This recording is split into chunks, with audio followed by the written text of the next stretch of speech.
Well, hello everyone, welcome back to my channel. I'm Ron Phoenix, and today we will be playing Ace Attorney Investigations 2, Miles Edgeworth, Prosecutor's Gambit.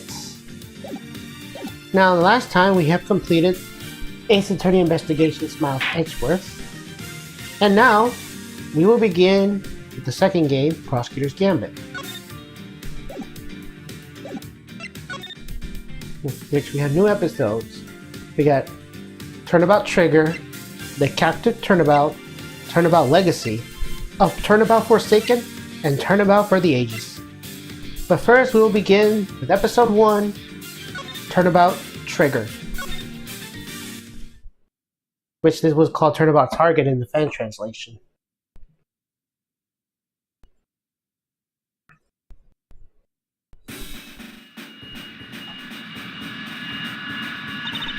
Here it comes, the presidential plane descends from the western skies, bringing the message of peace. It's making its first final approach and lands on the Gourd Lake.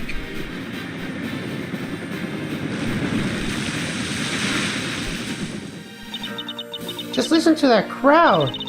Welcome, Zingfa! Welcome, Mr. President! And now, sir, your audience awaits.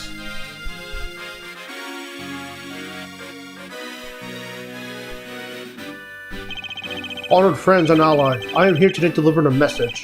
That dubious criminals that dogs my beloved nation is no more, thanks to the prosecutor's office of your great country.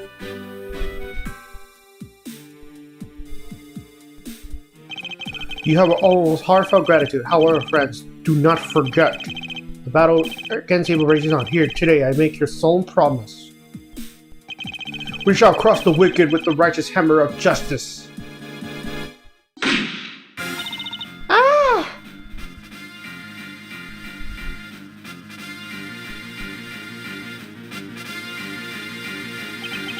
Call the prosecutor's office. Get Miles Edgeworth here right away. If anyone can solve this, he can.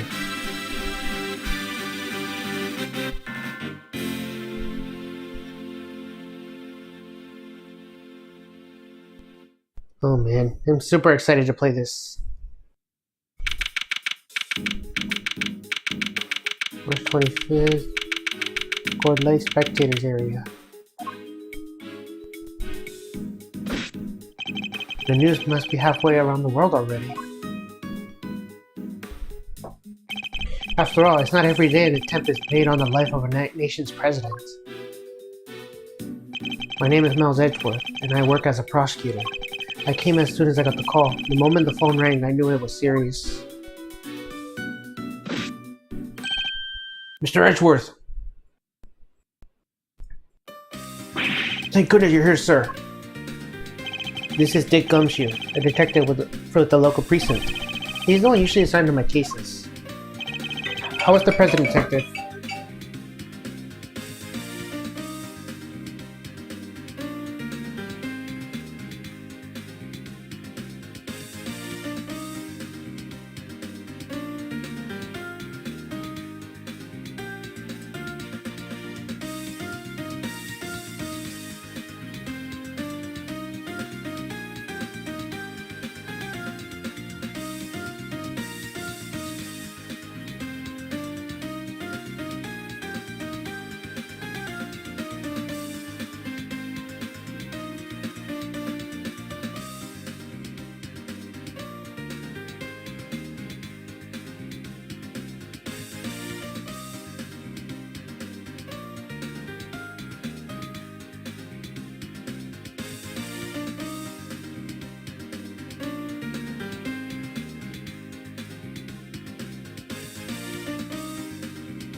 We still don't know Mr. Edgeworth. The man just boarded the plane a few minutes ago. We'll see. I hope he's alright. Then I suppose you better show me the scene of the crime instead? Right away, sir. Hey! I said hey! Hey you! Ruffles! Who's that? You're the prosecutor in charge of this here case, ain't ya? Wanna give me your first impressions? Anything strike you as odd? No comment. Check the gumshoe with me. Come on now, Mr. Prosecutor, don't be like that. Mr. Edgeworth, wait for me. No, Detective. I'll need the facts of this case. As much details can you give me?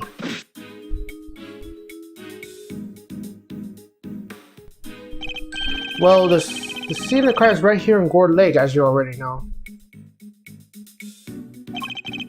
A bunch of people were gathered to welcome the President Zing Fa. Li Shun Huang. Yes, I read about his visit. It's been all over the news for days now. It was raining until just before he landed. Luckily it let up, but he went on stage as planned. And then smack dab in the middle of his speech. Bang! Sun goes off, everyone runs for cover, terrified for their lives, apparently. Apparently? Truth is, I only just showed up myself. I don't know a whole lot more than you do, sir. You were summoned on short notice as well? Sure was. Right in the middle of my day off. I was in the office taking advantage of the peace and quiet to prepare for my next case. And then the boss himself calls you to the scene? Never a dull moment, huh, Mr. Edgeworth? The boss? Yeah, Chief Prosecutor was right here on the park. Saw the whole thing. First chance he got, he yelled to the top of his lungs. Get me Edgeworth right away, he's the other for the job. Something like that. I see. Oh, they cornered a perimeter of the part off as soon as it happened. You'll be happy to know. So our would-be assassin is still here somewhere? Good.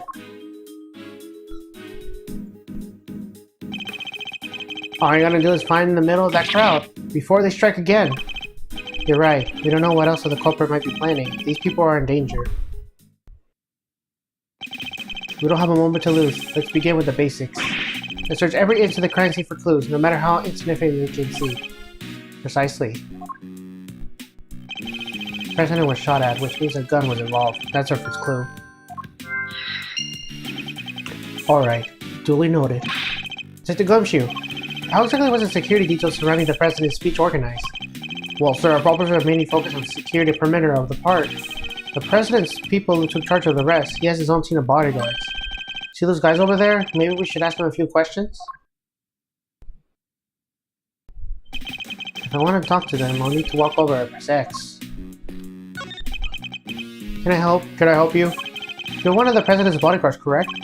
Could you tell me how a security detail was arranged during the speech?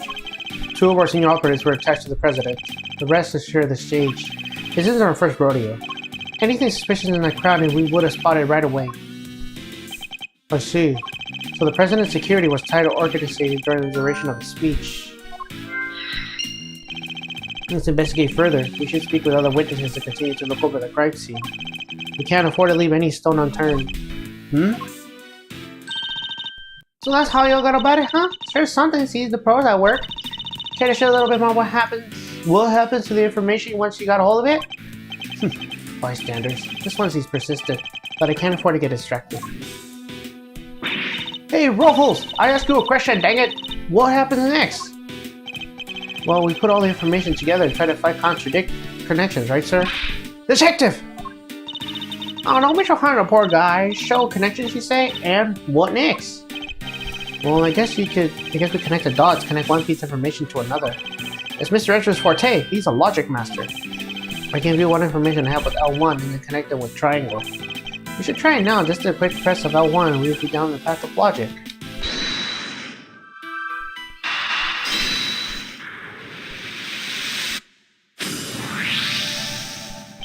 Despite the president's tight security, the perpetrators still managed to carry out their attack. Completely undetected by their considered high-trained bodyguards, no less. No means threat. This would have been taking some serious planning. In other words, the assassination attempt was almost certainly premeditated. That's the stuff, Mr. Edgeworth, and old logic never fails, huh? Indeed, all we need to do is find the right clues and then make the right connections between them. Make the wrong connections, however, and we'll only wind up further from the truth. Which means I must make well-reasoned connections if I tend to draw logical conclusions. Let's get the investigation started. Time to examine everything that looks suspicious. To examine things and see if he wants to walk up to them and press X. And if I wish to speak with a detective, I should use triangle. No! I was surprised as you, sir, but there's no mistaking it. It's the Steel Samurai. Steel Samurai, War in Neo Tokyo. It's a popular TV show. Old, young, it doesn't matter. It truly is something for everyone. Beats me why they had the Steel Samurai balloon as a welcome party for a foreign president. It is a little odd, although now that I think about it, what better hero to represent our nation? The mascara of the scene suspect anything that catch my attention. It's the flag of Saint Fa. The key motif is a flaming red phoenix. Wait, what's this? Something the matter, sir? You don't see it, detective? There's something unusual about this flag. Compare it with the one on the other side of the stage, if you will. Well, that's a beauty right there. Just look at it flapping like in the wind. It's immaculate. Exactly. Which is how the flag should look. And yet, here we see quite a different picture. One thing in particular stands out, don't you think? Right, of course. I give up. Come on, spill the beans. You can leave the horse of water. I'll just have to move the cursor to the problematic spot and highlight the difference with triangle.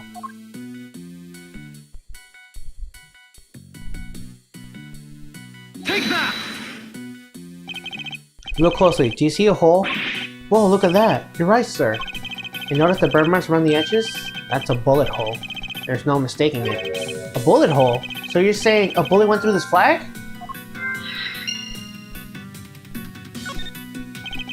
Breaks your heart, don't it?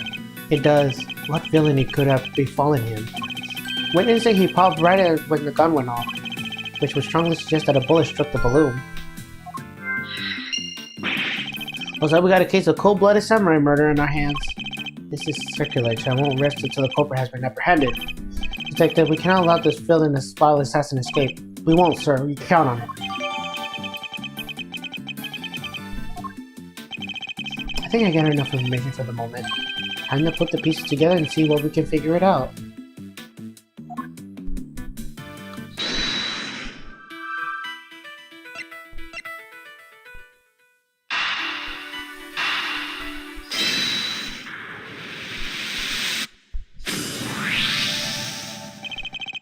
There's a bullet hole in the flag, and it seems highly likely the balloon was popped by a bullet, too. Which means 2 shots were fired, right, sir? Possibly even 3. The president was shot as well, remember? Equally, the hole in the flag and the hole in the balloon could have been made by the same bullet. What we need to know is how many gunshots there were. Alright, we're on the investigate. Ruffles! Ruffles! Y'all figure something out, huh? Care to share? Who exactly is she, and why does she keep shouting at us? Ruffernecker, I guess? Seems pretty interested in the case. Come on, give me something here! We do need to speak with some witnesses to find out how many gunshots there were. Fine, let's see if she can tell us anything. There you are! Tabby Lloyd, at your service. I'm looking into the case for, well, just for me right now, but... Looking into the case? Miss Lloyd, was it? Miss Lloyd, there's something I'd like to... Well, what can you tell me? Exclusive details you want to share? How about a perp? Have they made any demands? What about them ruffles? Where's a fella buy a cravat like that? Will you please be quiet for a moment? I'll be asking the questions here. Dang, and here I thought I could get me something juicy for my piece. I need to know about the shooting. Can you tell me how many gunshots you heard? Why, I most certainly cannot. I beg your pardon? I can't just be handing out leads for free. That stuff's my livelihood. Oh, come on, don't hold on us. We gotta share sometimes. Me? Hold on to you? Well, if you don't gotta be like that, I'll be moving right along. Goodbye. Wait! Wait for what exactly, huh? Huh? If you got nothing for me, I'm gone! We're fresh out of moves here. Out of moves, huh? I wouldn't be so sure. Well, what do you mean, Mr. Edgeworth? As you know, detective, I like to play a little chess. And what does one do in chess when the opponent adopts a defensive position? Why, the board offers any number of options, but most are most effective than others. Sorry, sir, but this is all way over my head. No matter how impenetrable the opponent's defense may seem, it can always be overcome.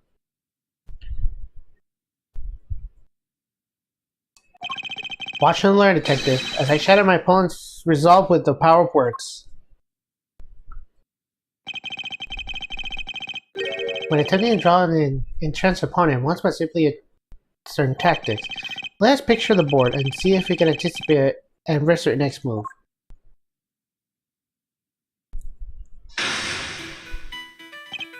Now, we must analyze the state of play. You don't get nothing out of me, not until you give me something in return. My opponent has dug herself in deep. Her defenses won't be easily broken. But I can't afford to try her patience by taking too long to plot my next move. In other words, I must be conscious not just by strategy, but also the passing of time. That said, I can't afford to waste words either. In fact, I can't play die-lose not to. My opponent gets too agitated. If you're fixing to ask me something, will you dang well ask it already? I may be able to gain a tactical advantage by calmly biding my time. Then, when I see a crack on my opponent's armor, I bounce. I should begin by finding out what it is she does. Alright, time to make my opening gambit. Mind chess. Commence. Why don't you begin by telling me what it is that you do? Sure, or I could totally not do that. Think I know when to keep my mouth shut? That's my job. Is it now? So you do have something you won't, or can't, or tell anybody about? Shut up! I ain't no lawbreaker if that's what you were insinuating. By my time. I'm a law-abiding everyday citizen. You got no reason to say otherwise. Forgive me, I meant nothing by it. It is something you cannot tell me about. I imagine it must be very important work indeed. Huh? Well, sure, I guess. Well, either way, it'll be once I bag my first big scoop.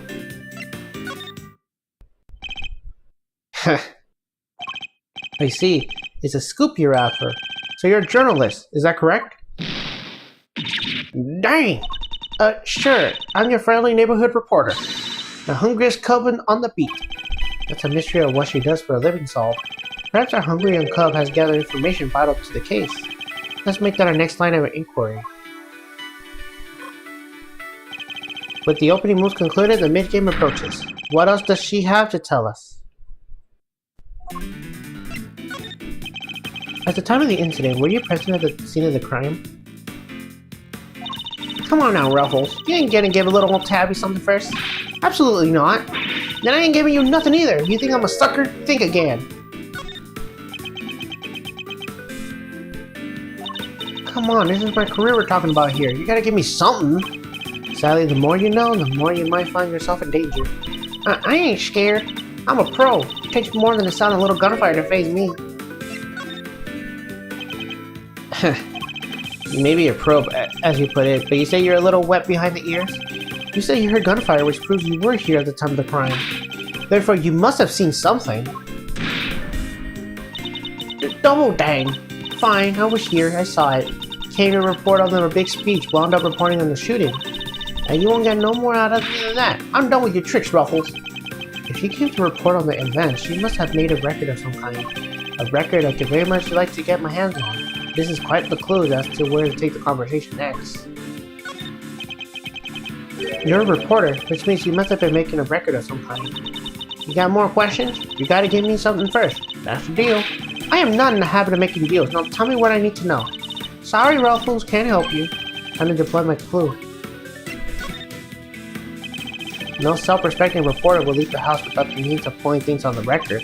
So tell me, Miss Lloyd, where is yours? Of course I made a record. I told you, I'm a pro. Dang you wear my shoes out. I'm running wild on this run. Which is why I'm not about to just hand it over to the first person who asks me. I am not just anyone, young lady. I am a prosecutor in charge of this case. Don't you young lady me. You ain't getting it, no matter how many times you ask.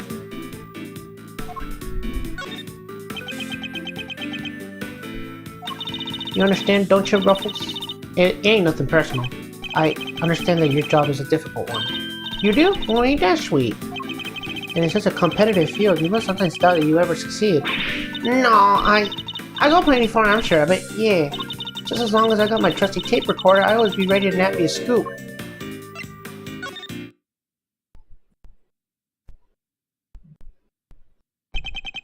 Intriguing. A young reporter, hungry for success. So dedicated to craft that it leads to such an important event unrecorded would be unthinkable. And that indeed she did not. She committed the entire event to tape. Dang it! This is my scoop you're messing with, my big break. Fine, sure. I recorded the whole darn thing. It's all right here. You got me, okay? Checkmate.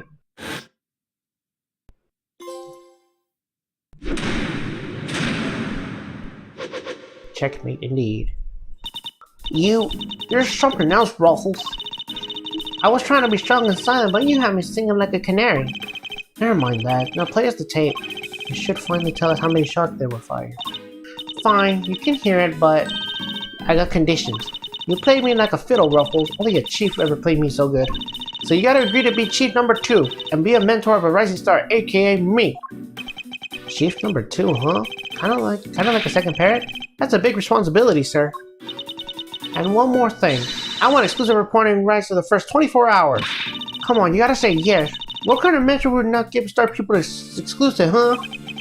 She's a difficult woman to refuse, and I need to hear that recording. 24 hours is more than I can promise, but the story's yours until the case is solved. And a job into number 2? I think not.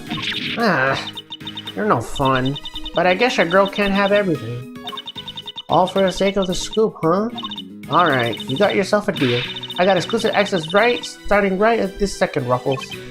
Good, and our first order of business is to listen to that tape.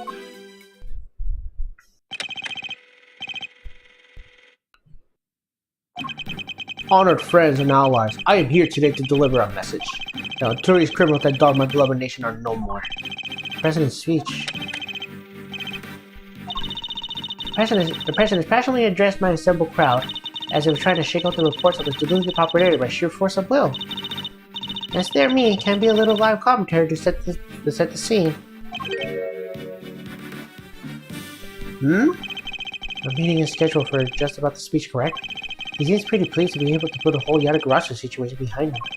As well he should be. This is a great day for us all. Whose voices are these? Oh, there are those 2 old guys standing in front of me. They were whispering away to each other the whole darn time. I know their voices from somewhere. Wait, that part where the gun goes up right after this. The president thrusts his fist in the air as the excitement reaches fever pitch. The battle against evil rages on. Here today I make you this solemn promise. We shall cross the wicked with the righteous hammer of justice. What the...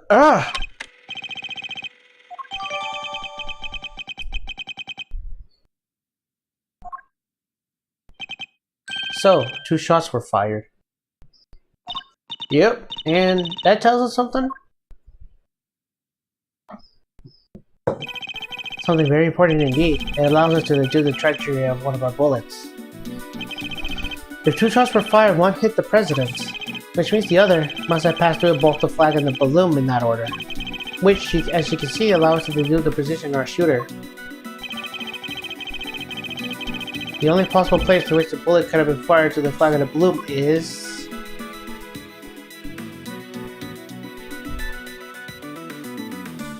Take that!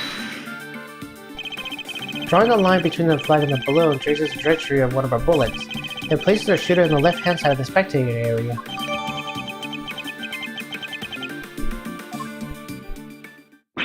You're a genius, Mr. Edgeworth. Took the gumshoe. I need to examine the left side of the spectators area. Roger that, sir. So, you need me to clear all these people out of the way, I guess? I do, and what evidence remains to be found may already be deteriorating. So I need you to be quick about it. Yes, sir. Chief! Hey, I'm talking to you, Chief. I suppose you mean me, Miss Lloyd? I surely do. You gotta help me out. This show's my forte.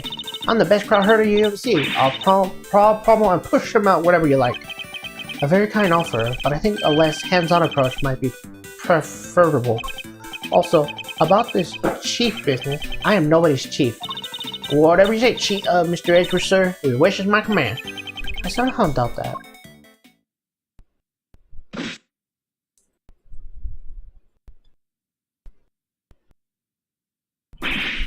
Here you go, sir. It's all ready for you. Miss Lloyd here clear everybody out just like that. Should have seen it. Oh, you ain't seen nothing. The chief, my other chief that is, she sends them running twice as quick. He sounds quite a formidable character. Perhaps I should go easier on the poor girl. Thank you, but I really shouldn't have. All that running around... Your clothes are covered in mud. Allow me to pay for the cleaning. It's the least I can do. Huh? You mean my jacket? Oh, don't you be worrying your pretty little head about that. It's reversible. All you gotta do is switch it around and alakazam, no more dirt. On the outside, perhaps, but you still have something on the problem with the inside. Ready to get back to investigation wherever you are, sir. The crowd has trampled the entire area. We'll be lucky to find any trace of the shooter at all. There is a trophy to examine a signpost, which is probably this one. This wooden sign looks almost brand new. I imagine it was placed here recently. What's it say? 50 yards to the Gordy Museum, and 70 yards to the... never mind. What's the matter, detective? Just read it, will you? 70 yards to the boathouse. It feels like a million years since the whole sorry affair unfolded. Fond memories, detective. Yeah, fond memories, sir. Fond memories, detective. For examining the signpost left here. This is the reference of the 4th case of the first Ace Attorney series. Oh, hello. Well, this is quite the situation, wouldn't you say, Mr. Edgeworth? Who is he again? It's Payne, Mr. Edgeworth. Winston Payne. We work together at the prosecutor's office. He's a prosecutor? What brings you here today, Mr. Payne? What indeed? Why, only the invitation of the chief prosecutor himself. His voice. I recognize it from the tape recording. Was he one of the men who was standing in front of Miss Lloyd? And where's the chief prosecutor? He had to leave, I'm afraid. He's a busy man. They let him, and only him, out to the courtroom. So he had me summoned on short notice and then left before I even showed up? Rude. You even gotta pick through the trash yourself? A prosecutor's life ain't easy, huh? Detective Gumshoe? Right away, sir.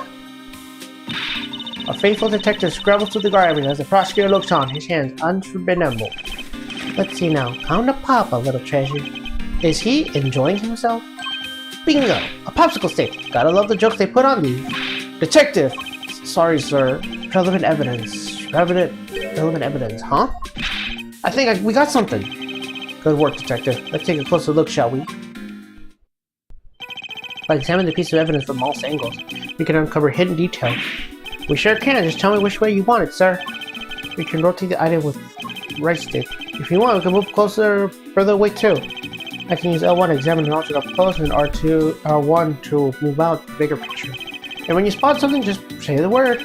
I can point out a suspicious area with a cursor and then press X to inspect and look closely. Alright, let's see what we can discover.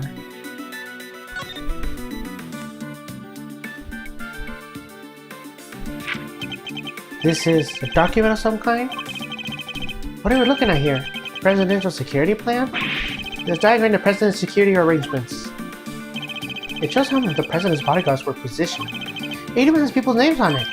Rook and Knight. So these bodyguards aren't native to Zinfa? I heard he used some kind of private security firm. But why not employ people from his own country? I know, why not? Y'all want to hear a little tabloid exclusive? You really know something? Sure I do. I was over at the embassy not too long back sniffing out a story. While I'm there, one of my sources tell me that the president's got more enemies than got hairs on your head, including a bunch of bigwigs in a national police force. Interesting. So he's unable to trust his own domestic law enforcement. I wonder if one of these enemies could have been behind the attempt on his life. But what was it doing dumped in the bag? You raise an interesting point. It's a document relating to the matter of national security. It would surely be highly classified. Huh? Hey, there's something else in here. What? My. What's a gun doing in there? Sir, this bag. It's gotta belong to the... Yes, it would have been disposed by a would-be assassin. A revolver. It would have been taking a lot of nerve to dump it here amidst all the chaos. Could this be the work of a professional? That would explain the security plan too! I think we need to take a very close look at our latest find.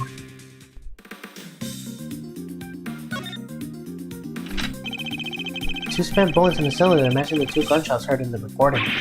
That proves it! This must be the weapon that was used! Exactly 2 bullets fired. This backs up what we heard from the recording. This proves it. This must be the weapon that was used. This is a laser sight. It can be lined up with the target by making aiming a bit easier. If I press this here... Yep, definitely a red laser. Could the assassin have used a laser sight to target the president?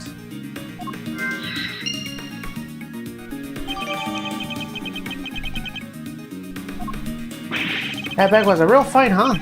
Just goes to show a bag in the hand's worth 2 of the trash. Nice work, detective. Now, there's something else I'd like to ask of you, if you don't mind. I need you to take this bag and the gun to forensics to see if they can find any prints. On it, sir!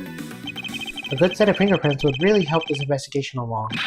Got the results for you, sir. That was quick. You bet it was. Told the text it was ultra super high priority. But, they came up empty. And they check everywhere? Inside and outside, on the top to bottom, sir. They even took the bullets out of the gun and dusted them. I should have known it would have been that easy.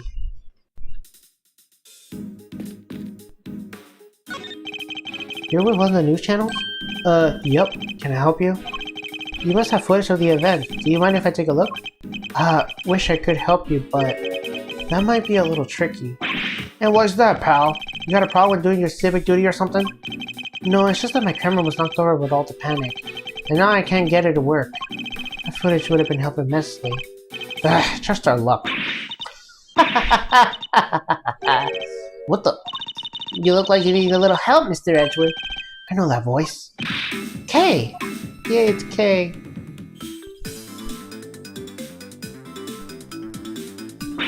Honestly, I'd leave you alone for 2 seconds, but don't worry, your hero's here to save the day. That's right, the one and only Kay Faraday.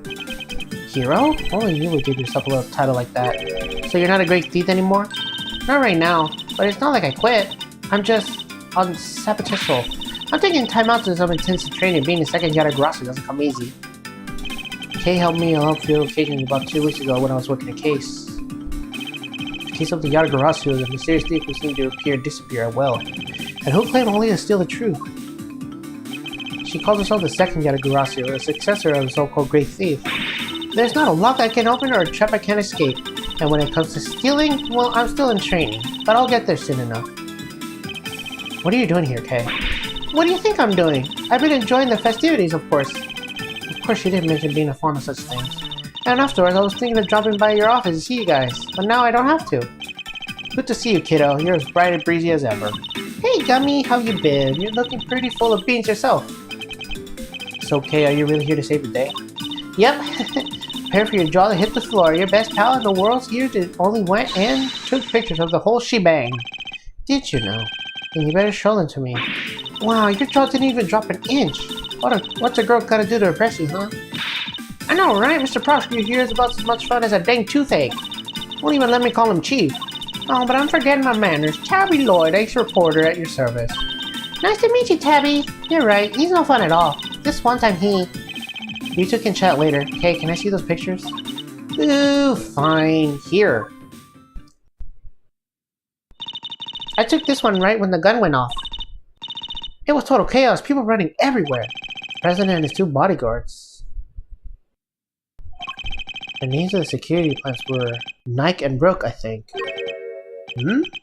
What's that? Thank you indeed, Kay. I think you proved us with the vital clue. Oh, wait, you're just a little bit of a pair of dang Christmas trees. Well, Mr. Edgeworth, care to tell the readers what you spotted? A contradiction. Huh? A what now? I don't see nothing strange. Allow me to show you. This picture shows a moment of the incident, but another piece of evidence shows something different. I need to highlight a point of contradiction, and then employ my powers of deduction. First, we find a contradiction in the photograph. Yes, this is it. I'll simply press triangle to make my deduction. Now, to present evidence that proves the contradiction.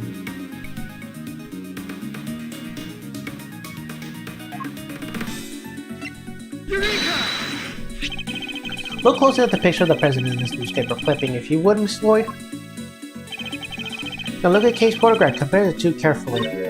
Huh? What am I looking for here? where I'll be. Indeed, there's something on the president's forehead, something that wasn't there on the other picture. What is that? Some kind of birthmark? Yeah, guy's got a big red birthmark right in the middle of his forehead. I highly doubt the birthmark just sprang up there since the other picture was taken. Did he get bitten by a bug then, baby? Yeah, that's it. That's right here's a big old bug bite. Here, I thought it was something important. Look at your face. You should know that the road of the truth is paved with just seeing tribute details.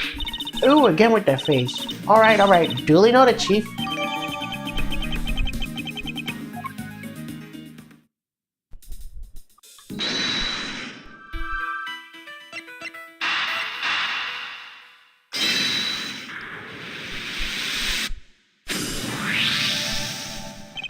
I have solved the mystery of the red birthmark. Really? So it wasn't a bug bite? No, what we're dealing with isn't something that would itch for a day and then disappear. It is, in fact, a beam of a laser sight. Then our killer is aiming to shoot the president square in the forehead? And shortly after this picture was taken, a second gunshot right now. Yeah, that's gotta do more than an itch. Indeed, I fear the president may be even more dangerous than we thought. And with that gun we found was the weapon used at the crime. Why would the perp use a laser sight, though? He's right. You stand out like a crazy using something like that. Pew pew pew. It's not like you can just go around shooting lasers all over the place. No, and anyone who saw it would have traced it back to the shooter. Seems like a pretty bad idea all around. Oh, I almost forgot. I took a couple more pictures. Maybe the laser sight's in one of them? It's a long shot, but it's worth a look at least. Alright, Kay, let's see these other pictures. Yes, sir. Right away, sir. Let's see. First up, here's one I took before everything started going south. It might be more useful for us if the frame wasn't taken up with your face. Hey, can you blame me for wanting to take a selfie with the president? Lucky for you, this was right before the gun went off. And this is the one I showed you before, it's just after the first shot was fired. The second shot came after seconds after this. And there's... What's this? I can hardly see anything. I got knocked over when everyone started running right after this last picture. Guess I must have pressed the shutter by accident. I'm not sure this one's gonna be much use, kid. And that's all of them.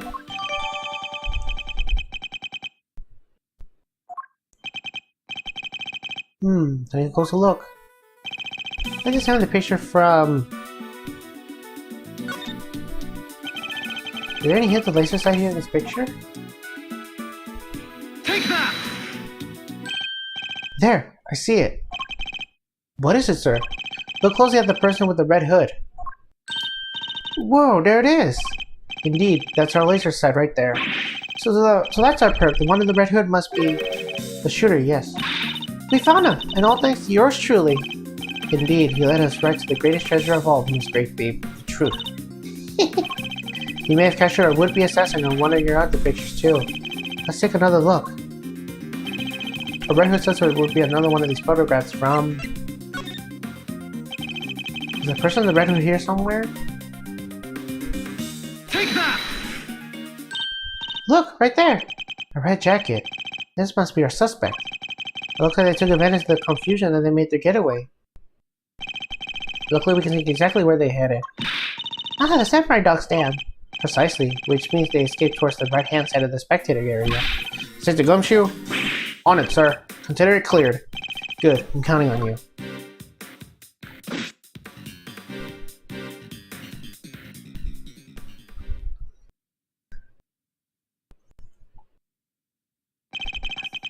We have you now, little Red Riding Hood. The entire park's cordoned off so we know which way you went. Now it's simply a matter of hunting you down. Now, let us continue our investigation. There's evidence here somewhere. All we have to do is find it.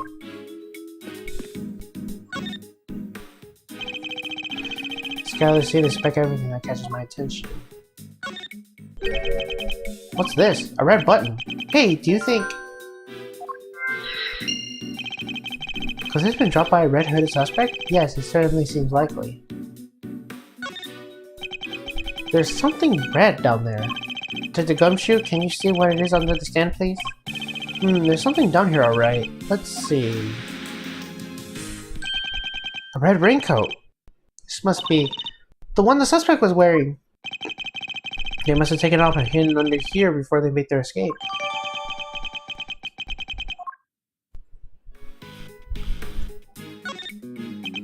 The sleeve is inside out. The button is missing too.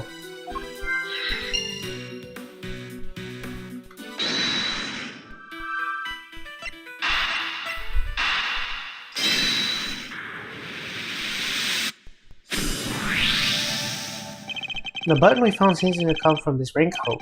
It must have been pulled loose when the killer took it off. Huh? The right sleeve's inside out too. It seems it was removed in a hurry, fast enough to tear a button off no less. I surmise our assassins disposed of their gun and bag and trash immediately after shooting the president. They then slip out to the panicked crowd and move on to the left to the right side of the spectator area. This was because they knew the trajectory of the bullet would point to the shooter in the left side. Finally, they removed all the raincoat and hid it under the samurai dog stand. The killer would have needed to get rid of their coat as soon as possible, hence the hurried removal. The fact that the right sleeve is inside out is a testament to how quickly it was taken off. Yep, and that and the missing button.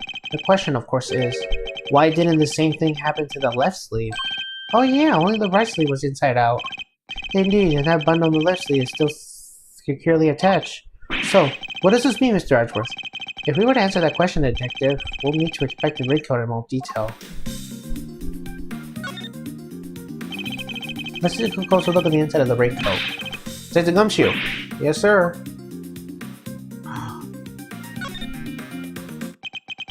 This is a bloodstain. And considering where it's located, I see the blood belongs to our would-be assassin. So we're looking for someone with an injury? Not just any injury, Detective. An injury on their left arm. Huh? How do we know that? It's simple. The right sleeve is inside out, suggesting that the suspect removed the raincoat in a hurry. Conversely, the left sleeve is just what we expected it to be.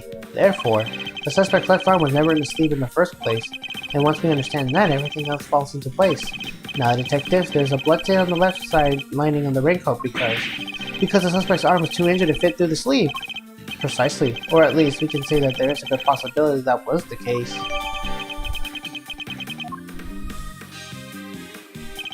The pieces are starting to fall into place. Did the gunshot need to go and search for the crowd of likely suspects? Yes, sir. Suspicious characters with injured left arms coming right up. You're even smarter than you look, Ruffles.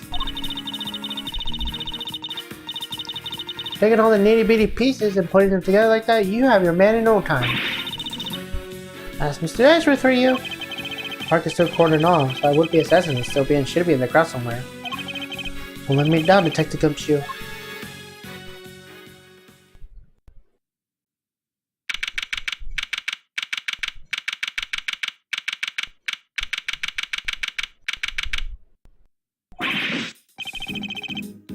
Mr. Edgeworth found someone who fits the bill perfectly, sir.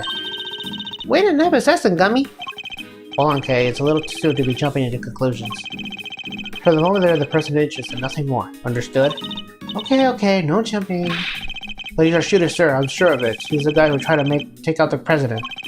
In broad daylight, surrounded by a crowd of witnesses, this is no ordinary assassin. Bring him over here, Detective. Carefully. Yes, sir. Come on, boys. You heard her. You heard Mr. Edgeworth.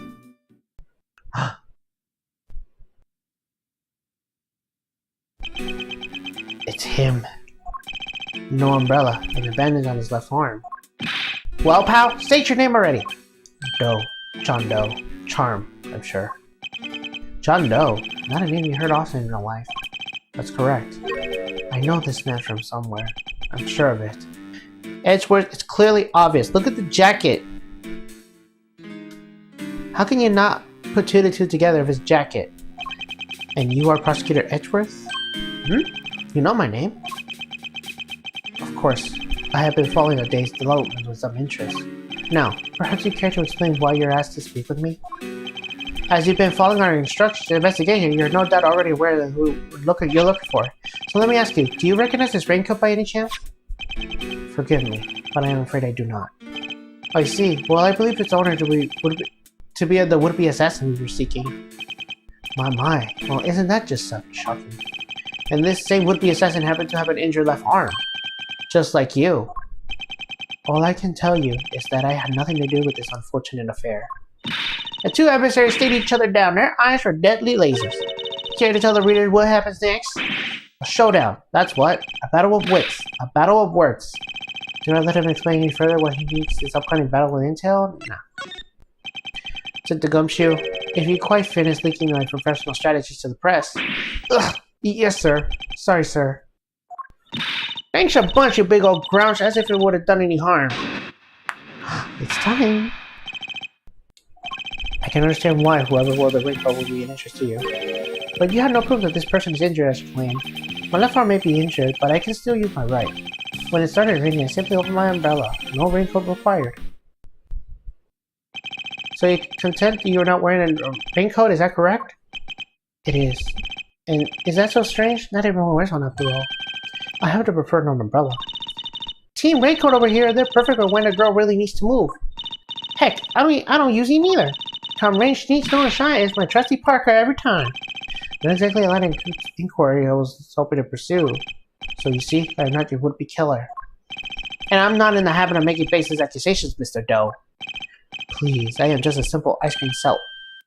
Oh my. Forgive me, my womb seems to have begun bleeding again for all the excitement. Why are you putting your blood on the ice cream cone? The owner of the raincoat is definitely our assassin. And said owner also has an injured left arm. I'm on to you, Mr. Doe. It's only a matter of time.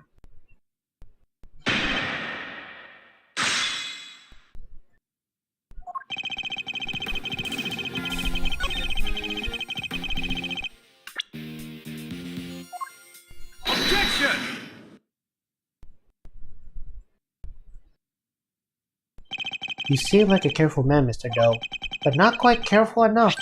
After all, you left something behind, something of vital importance. I'm afraid you have me confused with somebody else. The code does not belong to me. Or, do you claim you have some kind of proof to support your accusation? Your arm isn't troubling you too much, I hope. Your wound seems to be bleeding again. I'll survive, although I can't pretend it's not something of an inconvenience. You have my deepest sympathies. Because if it wasn't bleeding quite so badly, you could have perhaps made a clean getaway. What exactly are you insinuating? As we have already established, whoever wrote this raincoat is injured. And now I can prove that the person was you, with this decisive piece of evidence. Love the fact that his ice cream is like sweaty for him. You see, Mr. Doe, there's a small amount of blood on the inside of this raincoat. Blood that belongs to our assassin. Real smooth. Attempted murder is a foreign leader causing a diplomatic incident? Nothing will go book at you. You can give us a silent treatment all you like, but we don't need you to talk. A simple blood test will give us an answer if we require. All it takes for us to compare the blood of your bandages with that on the coat, and that will be that. We have the evidence. Why don't you make it easier for all of us and come clean? Admit that you were the one attempting to assassinate the president of Singfa. I am not your assassin. You're stubborn, I'll give you that. But if this were a game of chess, you would already be in checkmate. Now do the honorable thing and admit defeat. He doesn't look like a man with no moves left to play. Very well, you have me. I'll admit it, I was wearing a raincoat. He confessed! Say the word and I'll snap the cuffs on him right away. But I did not shoot at the president. What? Mr. Edgeworth. The only thing you have proven is that I was wearing a particular raincoat. And as far as I'm aware, that is not the crime.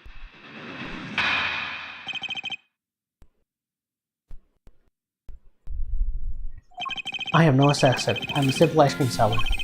One who happened to be wearing a red raincoat while watching the president speak. I was as surprised as anyone with the bodyguards sprang into action shot right now. That's when the spectators panicked and started running and screaming for their lives.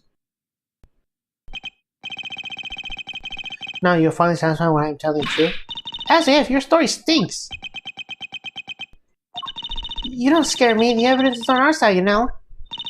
Look, it's right here, plain as day. The assassin, and they're wearing a red raincoat. Intriguing, but that is not me. Oh, come on! Tell me, Mr. Edgeworth, do you really think I was the only one in the entire park wearing a red raincoat today? I do, actually. But then why? Why does he seem so sure of himself?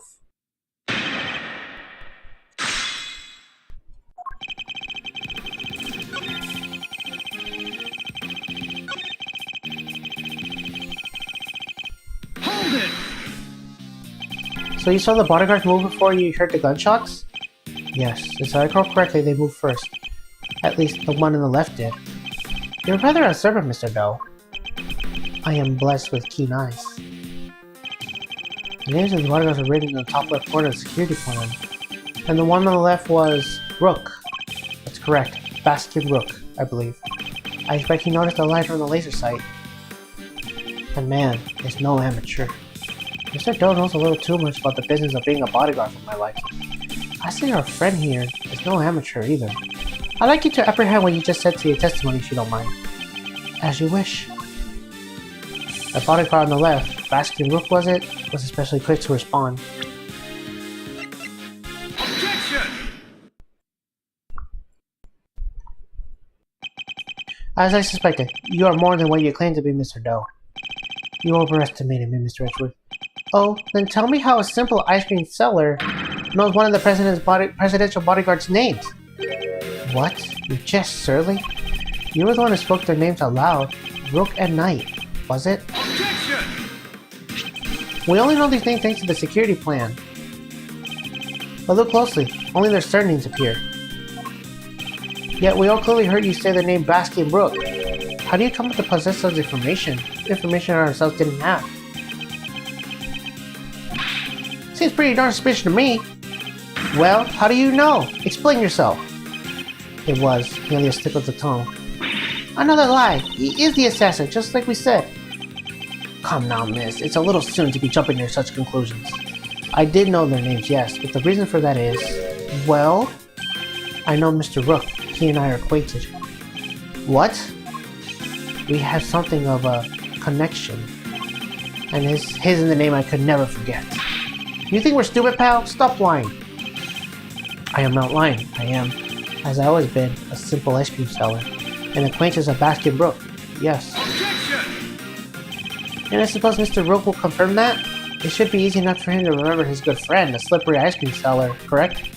Please, you are more than welcome to ask him, although I think that might be difficult right now. I would imagine he's rather busy ensuring the president's safety. But suppose you are able to speak with him and he does deny that he and I are acquainted. How will that help you prove I was a shooter? Objection! If you weren't a shooter, why take off your raincoat? Because it was no longer raining. In fact, it had grown quite warm. Far better than let my room breathe, no? Or rather, let it be festive. Is he actually going to worm his way out of this?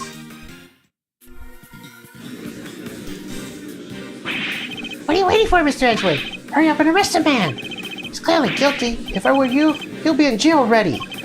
You might be willing to arrest a man without sufficient proof, but I am not. No! Come on, Mr. Edgeworth. There's gotta be something he can do. Shocking scenes here. The culprit seems to all certain to escape justice. It seems our court of public opinion has spoken. Very well. As I will clearly be viewed with suspicion no matter what I say, I might as well share with what I know. What you know? What's this angle here?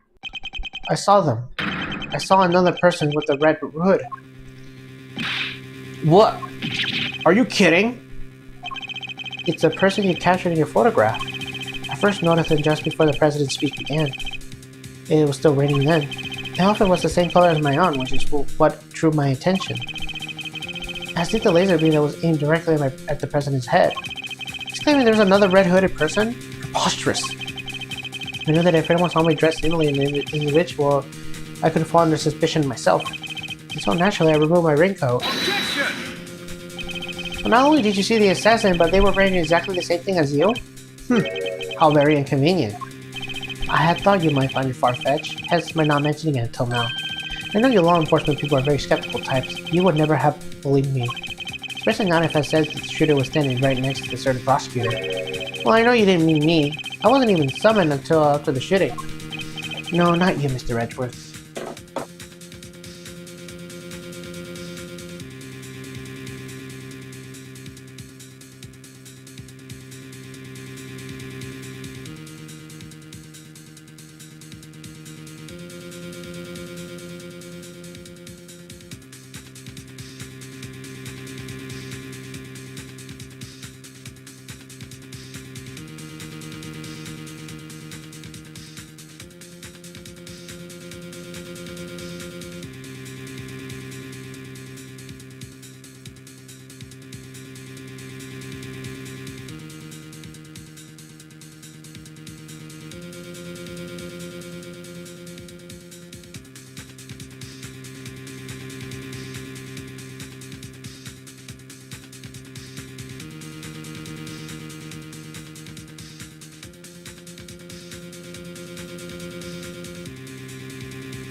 Your colleague over there. Huh? Me? Yes, the photograph will fool it, I am sure. You see? Right there in front of the person with the red hood. That's me, yes, but what exactly are you saying? What's his endgame here? As I mentioned, I have begun following your investigation with some interest, Mr. Edgeworth. And while pondering the details, I noticed something strange. Strange? What exactly? Calm now. A man of your talent should be more than capable of spotting a contradiction such as this. I'm afraid I don't follow. Pictures of the chief prosecutor, Mr. Payne, and the shooter. But there's nothing weird about that, is there? Think carefully. The picture was taken right in the middle of the president's speech. One of the other pieces of evidence we gathered is inconsistent in what we see here. What is Mr. Doe talking about? Which piece of evidence is consistent with what's in the picture? Take that! Of course! The tape. It contradicts the photograph. Ah, so you have noticed at last.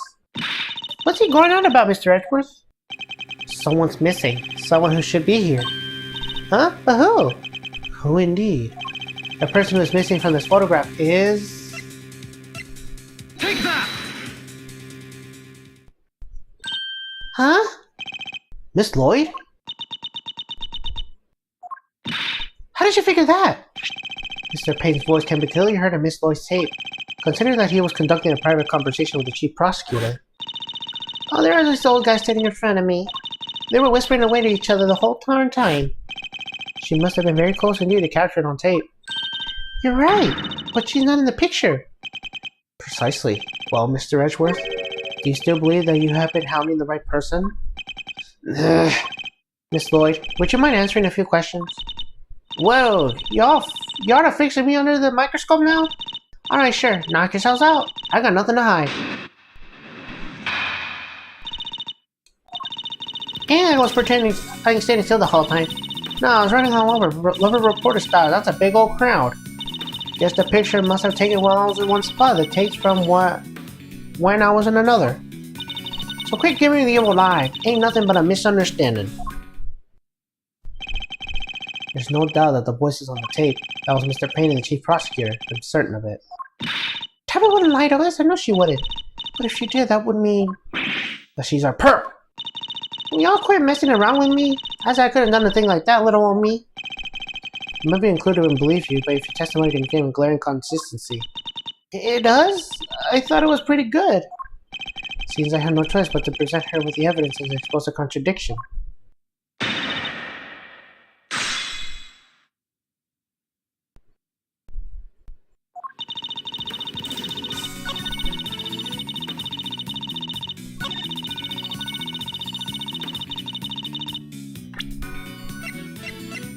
Objection! Miss Lloyd, it's imperative for a reporter not to lie, would you say? You're dang right it is, and I don't lie. And yet the photograph and the recording were definitely taken at the same time. What? You can't prove that. Oh, but I can. The evidence is right here in these pictures. The one in particular shows something that lines up precisely when you were making the recording. Which part of the picture insinuated that it must have been taken from the same time Miss Lloyd is recording? Take that! See here, the president has his fist raised. And what about it? Would you be so kind as to play us the tape again? It ain't that simple. What if I were to tell you that you don't have a choice? Ugh, you don't make it easy, do you, Ruffles? Remember, we are concerned with the moment our president raised his fist. No criminal organization, no matter how big, is above the law. The president thrusts his fist into the air as the examiner reaches fever pitch. There! That's the moment right there! Correct. We now confirm that it occurred at the recording. Which means Tabby should be in this picture too! And she is, right there for all to see. For Miss Lloyd is in fact the person with the red hood! What? So you're a shooter, huh? No, I don't even own a jacket like that. That's right. From everything we know, the owner of the red hood is...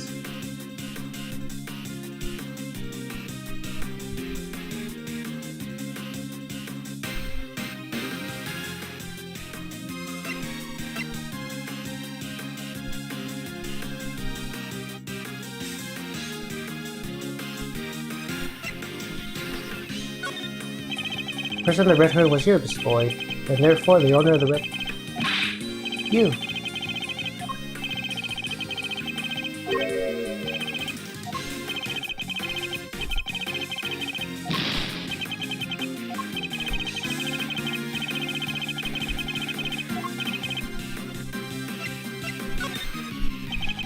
We already proved that the ring gold belongs to Mr. Doe. You, Miss Lawyer, are wearing something else. Something that has also happened to be Red Hood. So there were two people with the Red Hoods all along? Indeed, Mr. Doe's last statement was true. Wait, but we only found one raincoat. Where's the other one? Our ice cream seller never mentioned a raincoat. Only a red hood. So tell us about your jacket again, Miss Boyd. Huh? This whole thing? Well, the best thing about it, like I said, if you get mud and such on it, it's irreversible, see? So you just turn it inside out and... Just as I thought. The inside of her hood, it's red. Oh wait, skip. Hold on. It's red. Yeah, I get it. That's right. When the incident occurred, that's the side of the hood that was visible. What's going on here? Are you really up? What are you really up to, pal? Wait, I never even wore it that way around. Perhaps if you would allow us to examine it, we could confirm it for ourselves. And y'all gonna confirm that how exactly? It was raining right until the president's speech, correct? That much can be established already. And you yourself said, heck, I don't use neither. Come rain, snow, or shine, it's my trusty Parker every time. If you haven't reversed your Parker since the rain, then the inside should be dry. Wait a sec now. I got this big old backpack and see, so I can't take off my jacket. Yeah. Maybe I could show you some other time?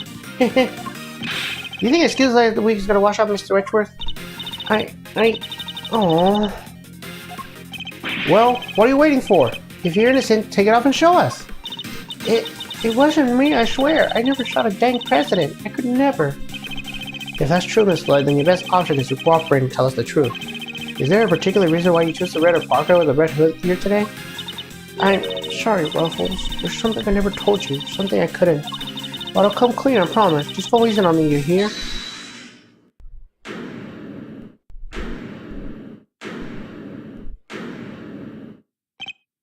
Who said that?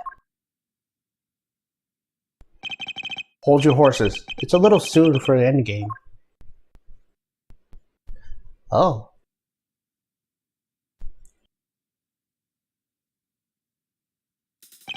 That goes for you too, Mr. Prosecutor. You lost this one the moment you made your opening move. That's one of the men from Kay's photograph. Guess I better introduce myself. Wow, look at that gunplay. The name's Bronco Knight. I'm the president's personal bodyguard, and the second in command of his security detail. Yeah! Point at thing someone else, pal. What the heck's wrong with you? Sorry, can't help myself. It's just too much fun being this good. You're not a member of law enforcement, so how did you get a gun? This old girl's a loan from St. File, temporarily issued by us presidential bodyguards. Anyway, never mind that. I got two tidbits of news for you. You want the good or the bad first? Choice is yours. I'm indifferent, whichever you prefer. Really? You're giving up the first move advantage just like that? Whatever, you're lost. Guess I'll push out the first pawn then. So you play a little chess, I take it? Ah, a fellow fan are you, Mr. Red Suit? The name's Edgeworth, and you could say I dabble. Duly noted, Mr. Edgeworth. Alright, I'll start with the good news. The president's okay. Didn't suffer as much of a scratch. He didn't? That's a relief. Particularly for a young lady here, that means there is no longer a murder charge on the table. That is good news, huh, Tabby? Yeah, cause I never... Not for the bad news. The only reason the president's alive is because we bodyguards did our job. One of us did, however, our boss, put himself alive in the fire. You're referring to your colleague, Mr. Rook? Yeah, it's game over for him. No way! Rook is dead? A genuine loss. So, you're saying that Tabby... Yeah, your friend here killed my colleague, my brother in arms. Oh heck no, I didn't do it. I didn't kill anybody. I could never. I'd shut my mouth if I were you, murderer. Sure, we did what we had to, sacrifice one of our pieces to protect the king. But to lose someone like him during a castling, it's a real shame. Castling? What's that even mean? It's a chess term. Very simply speaking, it's the move where a rook switches places with the king. Hey, why didn't you just say so? Mr. Knight, was it? Yeah? What? We need to see the victim's body right away. And if possible, I'd like to ask the president a few questions. Sorry, no can do. Hey, why not? That's the third piece of news. It's the piece you're gonna like the least. I thought you said there was only two. The National Police Force and Zinfa will be handling things from here. What? You better be kidding, pal. This investigation was assigned to us. We're not about to hand it over. You're the Edgeworth, right? The one who solved the Yatagarasu case? The president mentioned you. The monitor had warranted his attention. It makes sense that the chief prosecutor would assign this one to you. Wait, did the chief assign me to appease the president? But that was a mistake, a big one. You should have given the case to somebody with the spine. You're free to take it up with President Wang, if you enjoy diplomatic incidents, that is. Ugh. You're coming with me. We'll continue this on the presidential plane. No. I never did nothing, I swear. We can do this the hard way if you like, but in Zinfa, justice is served one way or the other. Ruffles, come on, you gotta help me out here, please! Miss Lloyd. She's the one in the red hood, there's no denying that now. But I can't help feeling we still don't know the whole truth behind the case. I'm innocent, you gotta believe me! Can I really let this happen? Is this really how it ends? The look in her eyes, the crack in her voice as she begs me to help her. This is no act by a criminal, she's genuinely scared. And if I let him take her, we'll never know what really happened.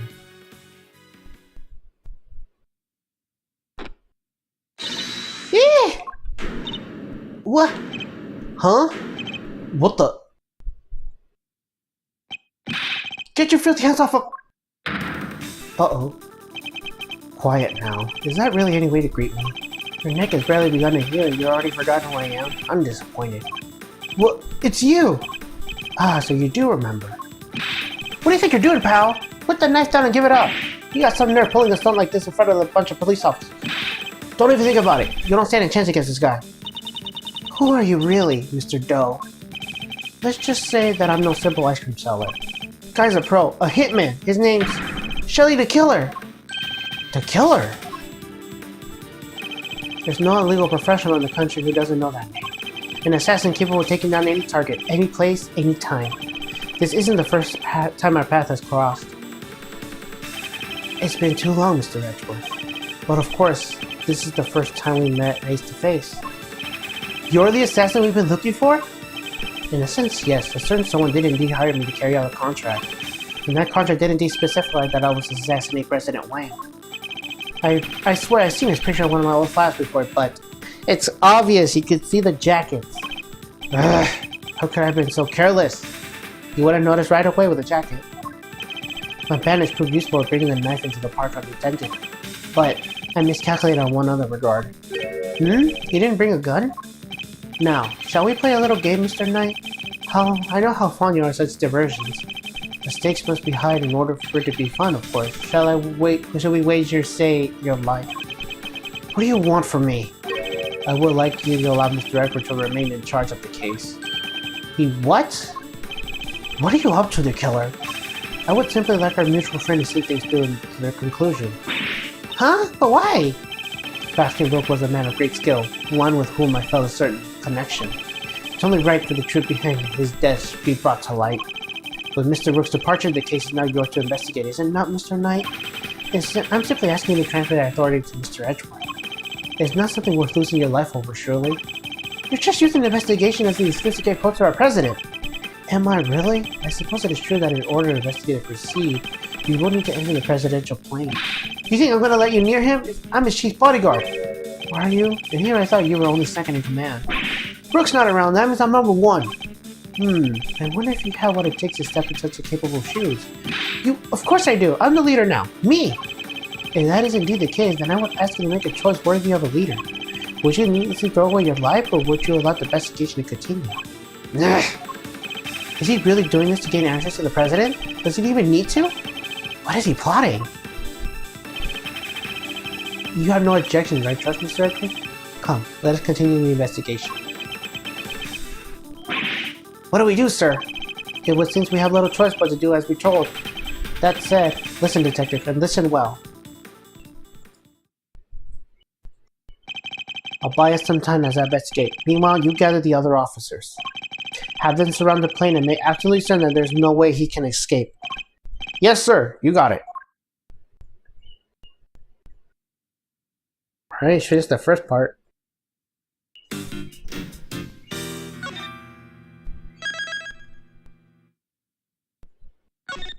I do like that jingle. With the death of Basket Rook and the revelation that Shelley the Killer was in our midst, the case has taken a turn we can never predicted. Mr. Knight ordered us to door the presidential plane be open, and the emergency personnel attending to Mr. Rook's body were asked to leave. With the scene cleared, we stepped cautiously aboard.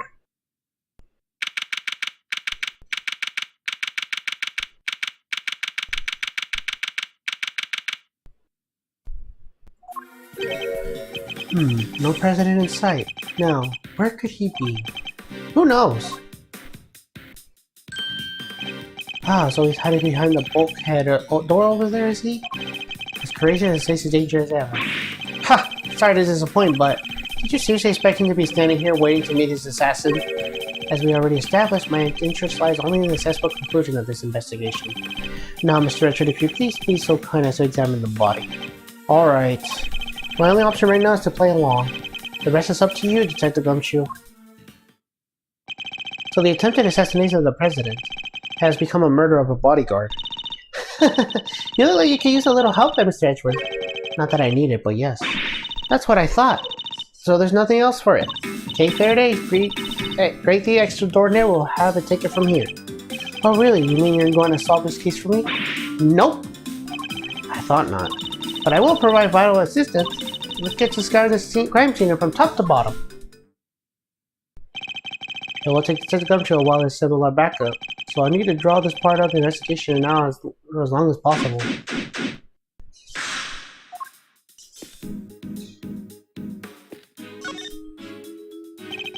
I must secure the scene and inspect everything that catches my attention. The bullet seems to have entered just about his armpit and went clean through his body. He was hit in the area of his bulletproof press didn't cover. Like it was on purpose or something, huh? Causes that would appear to be loss of blood. Attempts were made to stanch it, but to no avail. The manager must have been brought in to try to save him. Sadly, it was too little too late. It's a bulletproof attaché case. Bodyguards using to shield their clients from gunfire. There were some encased photographs too. Looks like Brooke and Knight each have one. Oh hey, there's a photo I snatched. You can hardly steal a photo from a public event, Kay. But I'm snatching up the moment at the time of every picture I take, you know? I take it snatch is your new favorite word. Maybe. So the victim was already carrying a revolver. It looks like he was trying to use it. He probably drew it as an incident when he felt threatened. We should check to see if he managed to fire any rounds off. All there, no other signs of the weapon being used.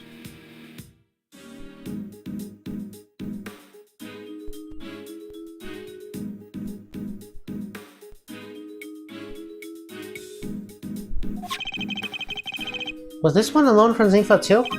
Yep, sure was. We always issue it one of the same model gun.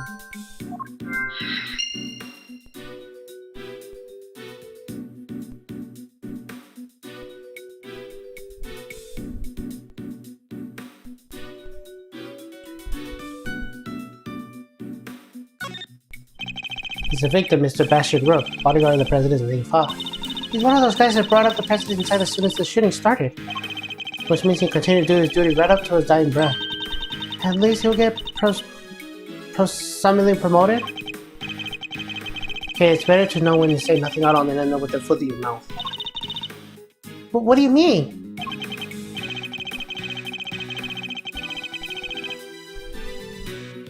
Wait, bodyguards don't even operate the same rank with promotions as the police in the first place.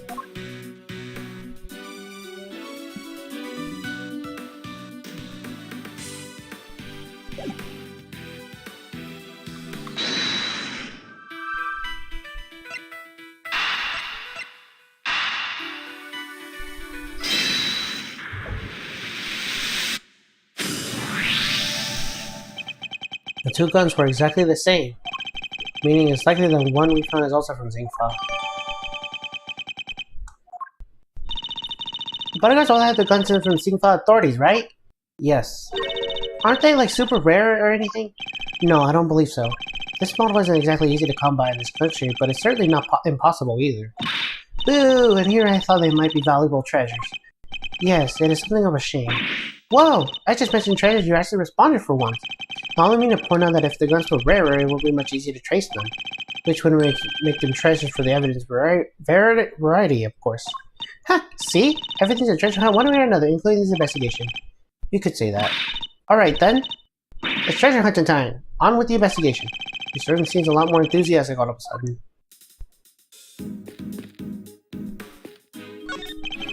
The bank of monitors displaying camera feeds from inside and around the train.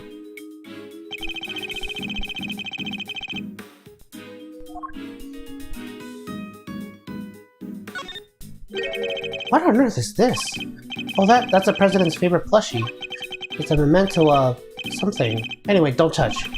But if that's the case, then why has it been left out there when nobody cares about it? Yeah, that is pretty weird. It certainly wouldn't have been the first place I would think to display a beloved item.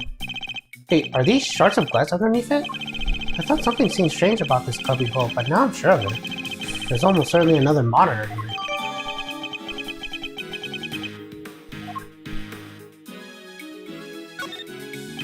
There's monitors displaying the cockpit as parts of the plane exterior. I don't see anything out of the ordinary.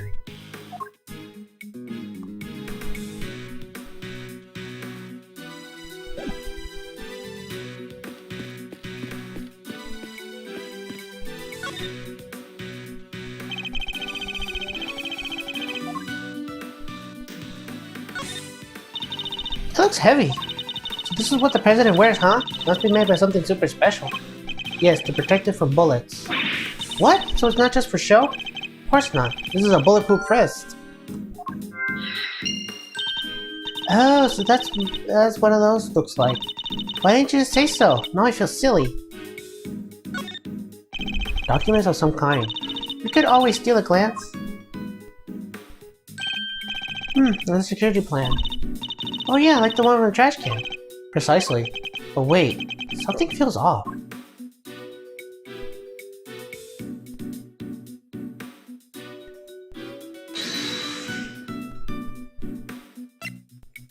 Eureka! The two plans are different. Was the security detail reorganized at some point? Huh? Oh, you're right! Yeah, we made some last-minute changes yesterday. President's orders. Why the urgency? Because of what happened the day before. The killer tried to take him down. He infiltrated security detail, posed as one of us. Rogue figured it out first, but not before the guy was within striking distance of the president. If our leader had stepped in just then, we would have been out of the job. But he made it, and our friend here wound up with a seriously twisted arm. Rogue pulled a bullet on it for good measure, too. And where were you while this was happening? You were the first one I overpowered, were you not? Oh, that's embarrassing. Shut up, kid. Ah, now I get it. Your neck has barely begun to heal, you already forgot who I am? I'm disappointed. Oh, it's you! Busted up my neck so bad I can't even look at my right. How was someone acknowledged to have sustained an injury at all? A testament to Mr. Rook's skill. He was truly a master of his craft. Unlike a certain other someone I could mention. I'm just as good as he ever was. You were a pawn of his queen, my young friend. What the heck do you know? So that's why you remember Mr. Rook's name. You admire his skills as a bodyguard. Indeed, while I was serving with the team, I learned the names of all the operatives. But his in particular stayed with me. I joined the very short list of those who have ever successfully wounded me. So that's the connection he was talking about. And that's why we changed to the security plan. Had to be sure there weren't any more assassins in the ranks. The president didn't want anyone on stage he didn't trust, and he only trusts two people, me and Rook.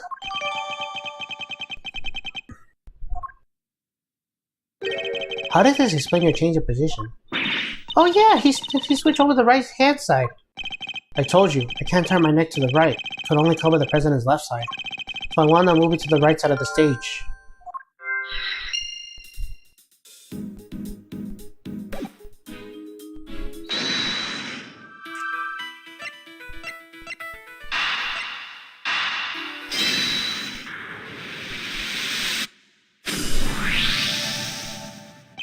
2 bullets were fired in total. We know this because 2 shots were heard. One traveled through the flag and into the balloon. The other took Mr. Rook's life.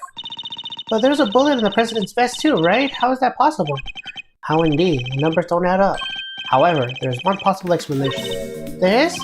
After passing through the body, the bullet that took Mr. Rook's life then found himself lost into the vest. In other words, 2 of the bullets were in fact 1. No way! He's right. If the president hadn't been wearing that vest, things could have been a lot worse.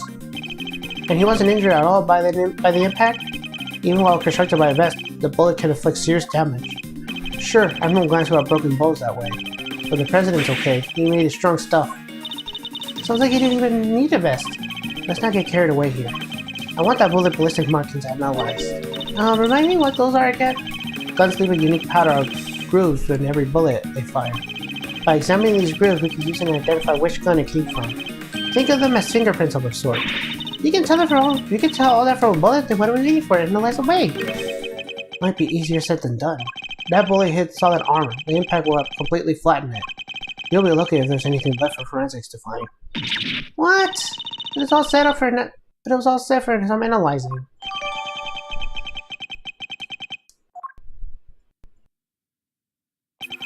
That's quite enough investigation for now. What is taking so long to set the gumshoe? Well, Mr. Edgeworth, have you solved the case? No, not yet. Is that so? Then perhaps interviewing another key witness might help you to do so. Another witness? Who? You don't mean... The most important witness of all, the man on the other side of that door. He really intends to have me question the president? Now, if you would like to be so kind of summon him, Mr. Edgeworth. Stop right there, the killer. You're nuts if you think I let him anywhere near you! Well, Mr. President, I'm sure you are watching us through your security feed, are you?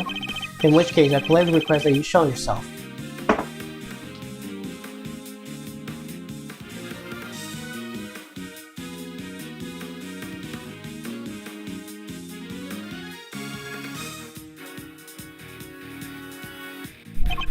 That is, if you value your bodyguard's life.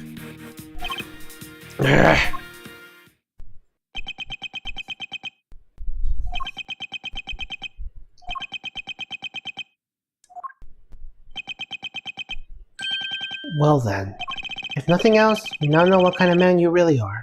But Mr. President! Stop! You can't do this! Let's all just calm down, alright? Come on, detective! Where in blazes are you? Yeah! The lights! What's happening? Listen well, Mr. Edgeworth. I would advise you to stay very still. It seems I will not be granted my audience with the President after all. Even with Mr. Knight's life in my bargaining chip. No, stop! Ah! Okay, you won't get away with it, the killer. I have seen enough, and now I know the truth. Where are you? Where did you go? Ugh. I leave the rest in your capable hands, Mr. Edgeworth.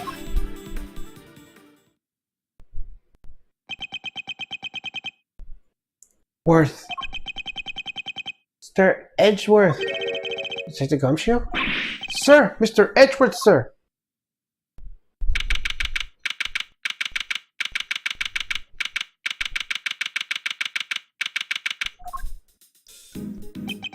I must have been knocked unconscious. Sir, you're okay? Are you alright, Mr. Edgeworth? Don't mind me. He didn't hurt you, did he, Kay? Nah, I'm fine. Only just woke up myself. My head will be sore for a while, but that's about it. So you can stop worrying. Detective, did you manage to stop the killer? Well, see, Miss Lloyd came running out of the plane and, she told us she'd flown the coop. We were too late. I'm sorry, sir. Bodyguard over there told us something, too. Seems there's an infiltrate boat missing from the window. The killer must have stolen it and routed himself across the lake. What about the cordon around the park? I called everyone back in the stakeout of the plane, including the guy stationed across the water. No! And he's completely slipped through our fingers? Not the best look for our department, but yeah. Hey, Edgeworth. Mr. Knight, you're alive. Yeah, no thanks to that murderer. Oh, that reminds me. I found this lying on the ground next to you, Mr. Edgeworth. A calling card, marked with a seashell.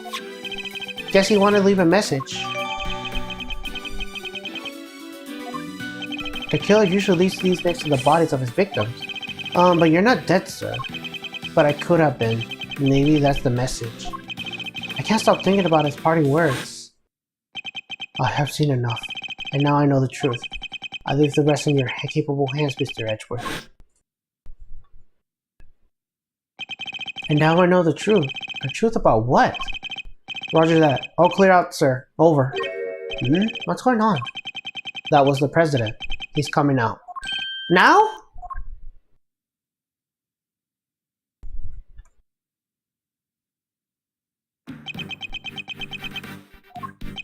So he's the president of Zingfa, Mr. Dishu Wang.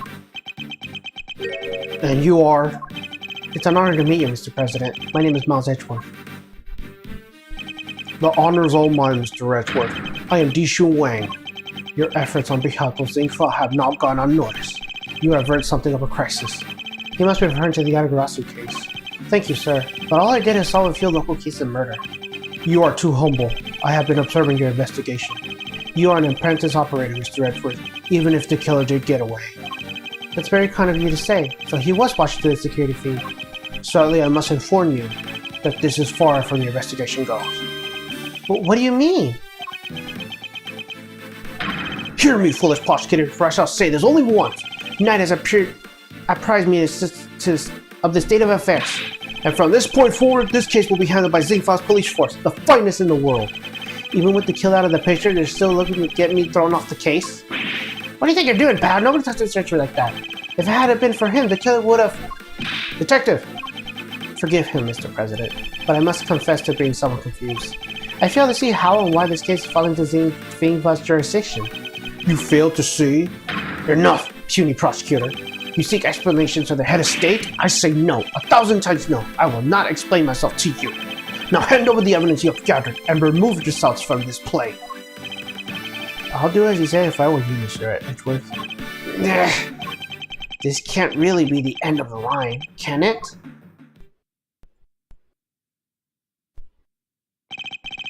Case evidence handed to Mr. Knight.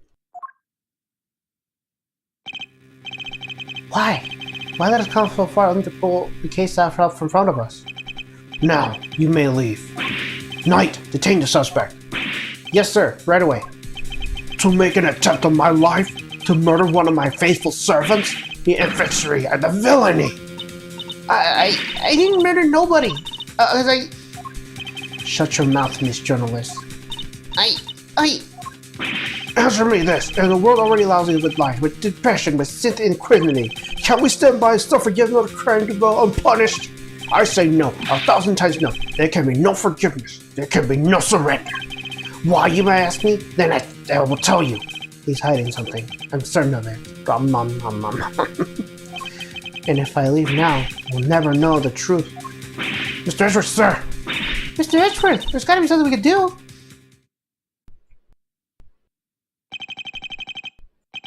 Think, Miles. Remember, how many times have you faced situations like this in the courtroom? You come first with the lies of witness, and come to the arguments with other lawyers. Has the critical evidence always been laid to the feet? No. And yet you always got the truth out of the situation in the end. With your greatest weapon of all, your words. Oh yes, time for Mind Chest. Now let us analyze the state of play. Be gone, puny prosecutor, or do you dare defy the direct order of the president? He's not going to listen. It clearly means to drown out any objection and means any pure rhetorical force. When the opponent is on the defensive, the best thing I can do is bite my time and wait for the opening. As he says so himself, he's the head of state, a seasoned politician. He won't open himself up to attack easily. I can't let him bully me into submission. I have to stay calm and alert. If I can read his movements and expressions correctly, I may be able to find my moment. The first thing should be to find out why he's insisting on Zingfa taking over the case. The board is set. Time to make my opening gambit.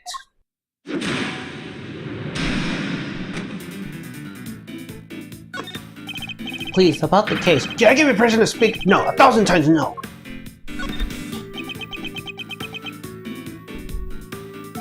I am the leader of Zingfa. I have no time for your insolent backchat. I was simply hoping to confirm one basic fact.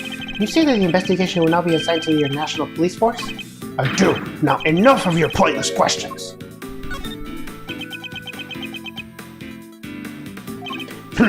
good boy.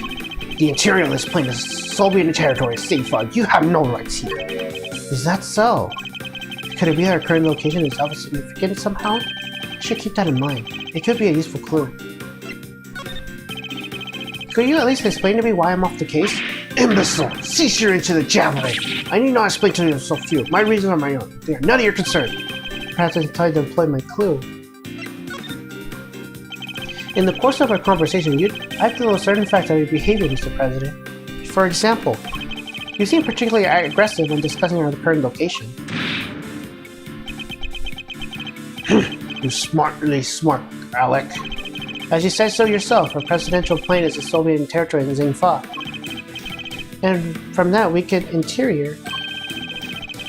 And you believe that our extraterrestrially applies a rocket, is that correct? Enough! Cease your objectionable whining!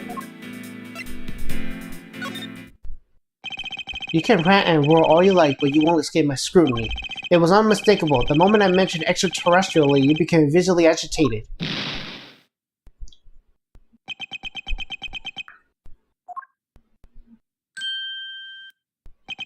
You think you're clever, don't you?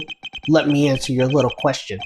It's true! Extraterrestrially apply. Your laws mean nothing here. And what does that matter, you ask? It matters because it means you are powerless. You have neither influence nor authority here. Interesting. So an extraterrestrial issues does have something to do with all this. Let's dig a little deeper into the claim that the plane is Soviet territory, shall we? Next we will surely decide the victor. He may be the president, but nobody's untouchable. I just have to find the right angle to attack. Surely you mean I won't play your hand? Nobody asked for your opinion. You need only obey me, nothing else.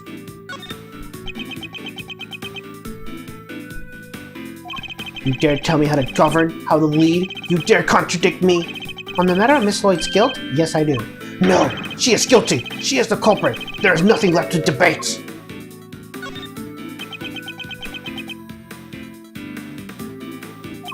Who else could have fired from outside the plane? There's no other visible suspect. Fascinating. So he's claiming that Miss Lloyd fired the gun from outside the plane? This could be a vital clue.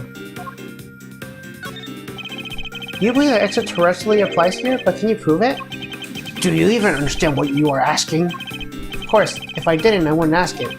Have you no shame? Calling into question the good word of one such as myself?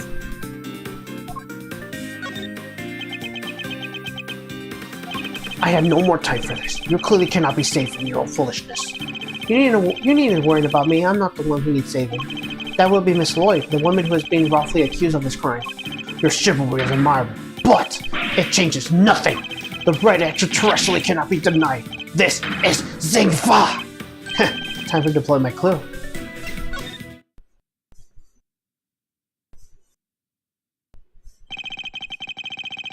I may not be able to call extraterrestrial the presidential plane into doubt.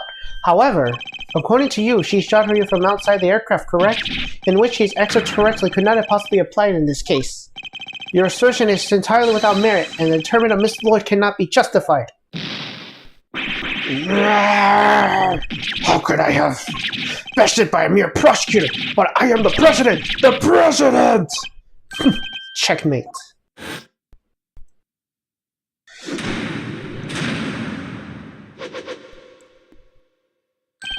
I trust you won't mind if we continue our investigation now, Mr. President?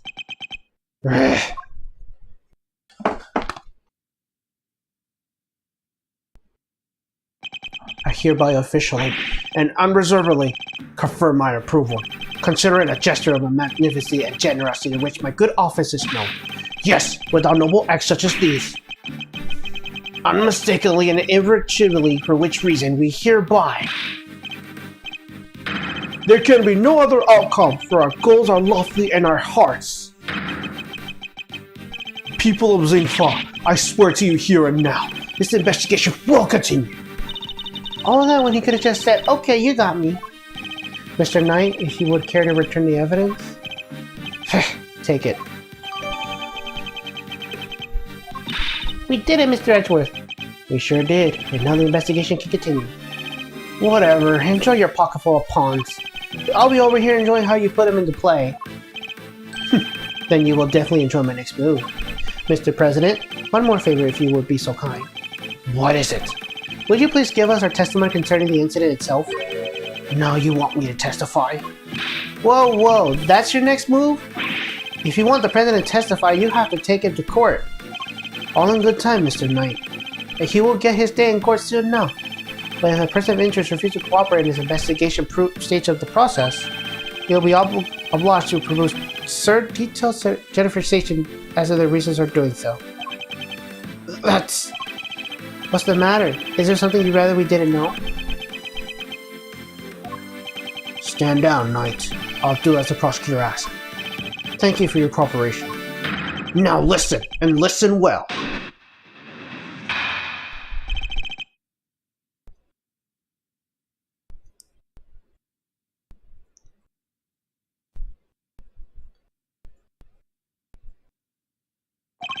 Where was I when the incident occurred? The stage, of course. Suddenly, Rook and Knight jump in front of me. Then, bam! A shot rang out, and a plain, unpredictable bloom of red exploded nearby. Not hesitating for an instant, my bodyguard tried to escort me back to the safety of the plane. And then, the second shot. The bullet went right to Rook and lodged itself in the bulletproof vest I was wearing. I guess if you look at it one way, the President is also the victim here. Yes, the victim of the attempted assassination. Rook was simply in the wrong place at the wrong time. That makes it even weirder. Why would the target of the crime try to stop the investigation?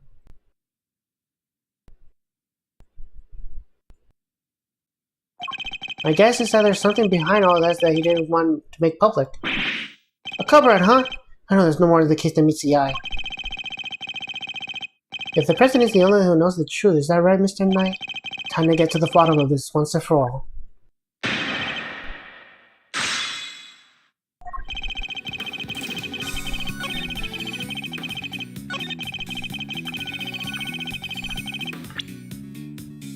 Objection!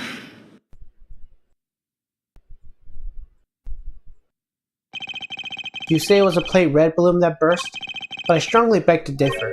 What? Take a look at this. I think you agree that it's hardly plain, would you? No! What? Who is that? Mr. President, meet the Steel Samurai. I would hope you might recognize him, especially if you were hoping to ingrate yourself with the people of this country. Yeah, you need to watch the Gemma Ninja too. He's amazing. So you see, the balloon that was struck by the bullet was anything but plain. It was in fact of the Steel Samurai. Well, that briefing mentioned two plain red balloons. And when there they are, right as security plan. They do look pretty plain, don't you think? Just simple round balloons. Knight, where's the meaning of this? Explain yourself. Yes, Mr. President. It seems that the Steel Samurai balloon was borrowed at the last minute, sir. Borrowed? That's what we were told. Guess they only reported the incident to us bodyguards, though. Seems there was a little trouble here outside last night. One of the original balloons burst somehow. So they swapped it in as in an emergency replacement? Yeah, one of the stallholders happened to have it. From what I hear, he was more than willing to let it out. A very happy-go-lucky kind of guy, they said. A happy-go-lucky stallholder with a Steel Samurai balloon to spare? Huh. They filled just a balloon part up with the air to make it look like the other ornamental balloon. So while it was the Steel Samurai balloon, it was made to look like a plain red one with water. Is that the long and short of it? Knight! Why will not inform in this? Sorry, sir. We didn't think it was a pressing issue. And indeed, you saw it and knew no different, correct? Yes, I suppose so. Could he really be mistaking the Steel Samurai's pants for just plain red balloon? Still, Mr. President, I struggle to see how you couldn't be noticed something different about the balloon. Of course! But what's that outburst for? Now I remember. I could barely see the balloon. You couldn't see it? That's right. The wind was blowing too hard. The flags on the side of the stage were flapping incessantly and blocking my view. Is that so? Yes, those two flags. They were being blown back towards me. It would have been a strong wind blowing right around the time of the incident. Strong enough to blow flags in just such a fashion. But does that conflict with any way of underlying the case? Thank you, Mr. President. Your testimony has revealed yet another contradiction. It has? Yes, a contradiction that would turn this entire case on its head. When I arrived at the scene, the wind had died down and the flags were resting calmly for the most part.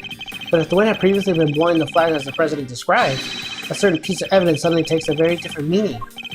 Which piece of evidence contradicts the stated condition of the stage at the time of the incident? Take that! Earlier we concluded that the bullet that struck the steel submarine balloon and the bullet that passed through the flag were one and the same. From those two things, we further deduced the trajectory of the bullet must have taken. And we concluded that the shooter might have been fired from the left side of the spectator area. But if the flags were pointing the President describes, our conclusion becomes quite different. No, wait! If the flags were pointing the other direction... Exactly, our trajectory changes completely. And if we trace that trajectory back to its source, we can in turn who really fired the shot. But wait, Mr. Edgeworth, that would mean... Yes, I know. You may not yet understand the reason why, but it can only have been one person who did it. Who does a bullet whose trajectory replace the one that fired the shots? Take that! The person who fired that shot was none other than you, Mr. Knight. What? The path from the balloon back to the flag leads directly to the spot where you were standing.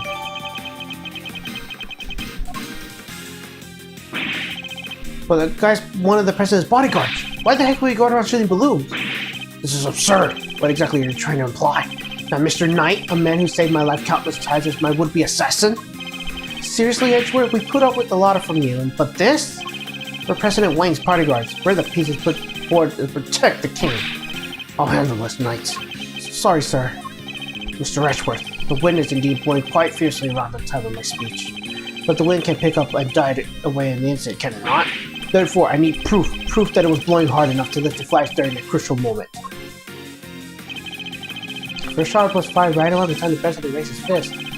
I have a piece of evidence that shows just that. Perhaps it can also show us what happened with the flags then, too.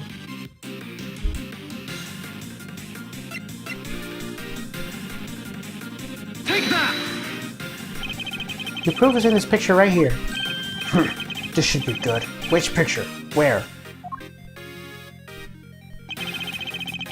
We can see which way the flag is really blowing from right here. Take that! Well, do you deny this clearly showed the flag? Aye. There we have it. Proof that it was blowing towards you at the moment of the shooting. So that means our pal over there did shoot the balloon? Making him the assassin? Mr. Knight. Mr. Knight is not the assassin. He may have shot the balloon, but the President was only on the other side of him entirely. Therefore, he could have been aiming at his boss. Yeah, besides, why would I even shoot the balloon? What would be the point? And watch how you answer, and I might aim something else in the next. There was a point, I'm sure of it. But if I could figure what it was, perhaps I could put this whole conundrum to rest. Knight definitely shot the balloon. And the fact alone changes everything about the case.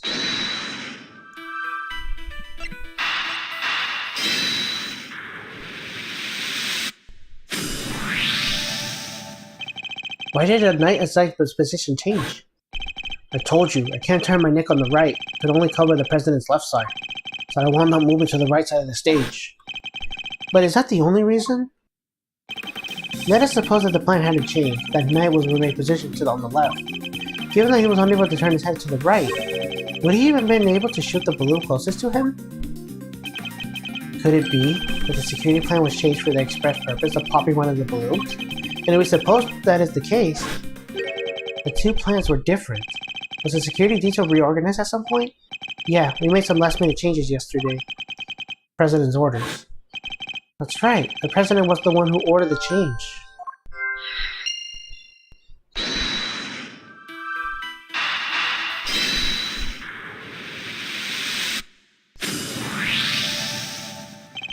If I'm reading things right, the President knew in advance about the balloon shooting, which means he must have inferred knowledge for which he would be in someone's crosshairs today as well. If that's true, then everything else that had been bothering me falls neatly in place. How did the shooter get the gun and pass its heavy security? And why would they then carry out the shooting when she's wearing such a scrumptious item of clothing? Why use a laser sight that would give away their location in an instant? And how did the president suffer no injuries at all despite the direct hit on his vest? These are the questions that Knight and the president don't want us to consider. There's only one possible reason for Mr. Knight to have fired the gun. To create an illusion of the assassination attempt. What? Huh? Idiot. You do understand what you're saying. Oh, I understand all too well. I understand everything now. Most of all, I understand why you were so keen to take this investigation off my hands, Mr. President. You wanted your real plans to remain hidden. How dare you speak to me that way? Is this some sort of sick joke? Oh, it's no joke, I assure you. It is simply the truth, as revealed in the careful application of logic and reasoning, nothing more. The first shot was fired by Mr. Knight with a specific intention of hitting that balloon. The sound of the gunfire and the bursting of the balloons were guaranteed to cause a panic. And then he fired again. He did?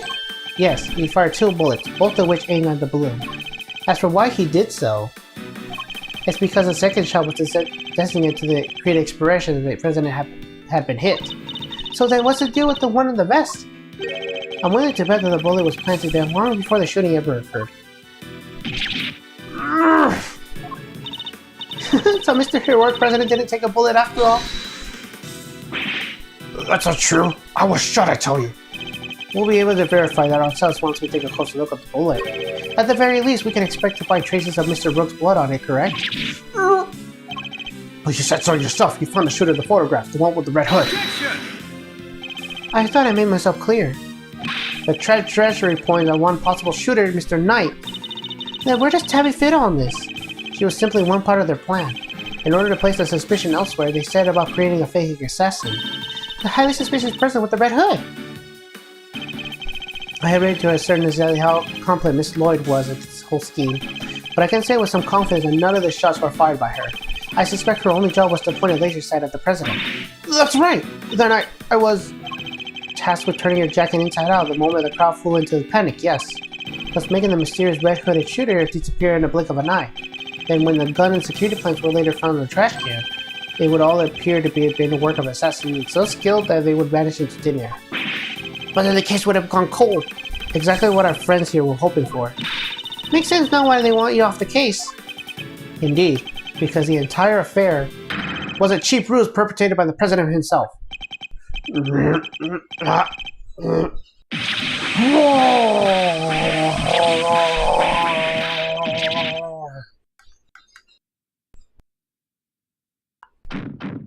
Oh god, he chunky.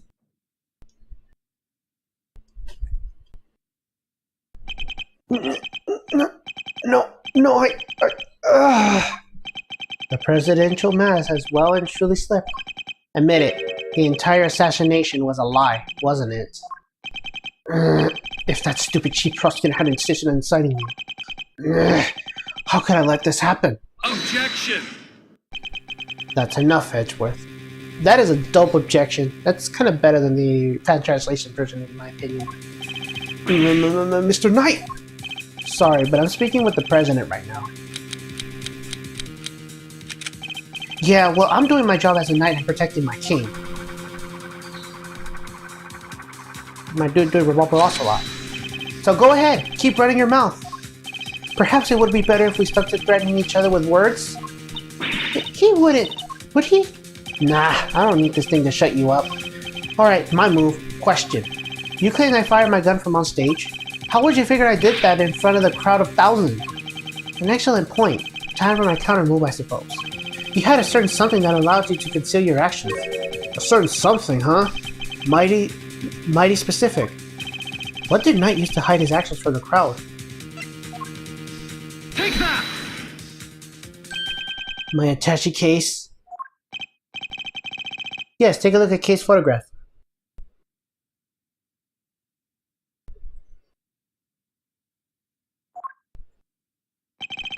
Your right hand is completely obscured by the case. At the very moment this picture was taken, you were firing your gun. In such a way that you wouldn't be detected. Objection! You don't like to let the facts get in the way of a good theory, do you, Edgeworth? Shame you don't seem to have noticed. Notice what? That theories are all you have. Conjectures, nothing more. The flag was blowing in the wind at precisely the right moment. I hit my gun when I touched the case. We changed the security plan because I couldn't turn my head. It's all just speculation, circumstantial evidence at best. You can't prove any of it. If you at least had a bullet that burst your balloon, you might have to scrap it in credibility. Imagine, you could have run fluorescence and see if it matched my gun. But no, that bullet is at the bottom of the lake. You gotta go drench it up? I hate to say it, but he's right. I don't have anything concrete. I thought not. Now you can shut your mouth.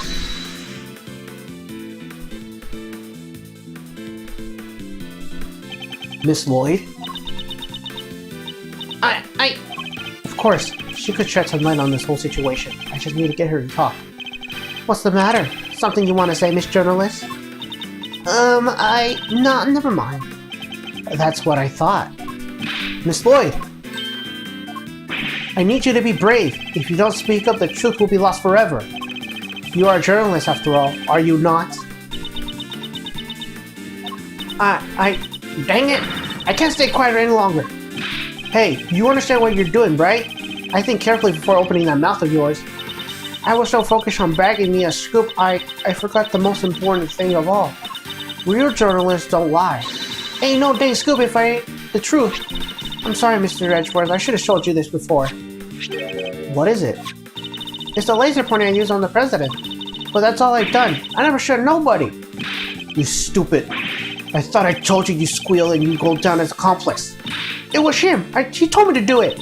I was in St. Clair's embassy sniffing out a story like I told you. That was 3 days back. He called me out of the blue, just started talking.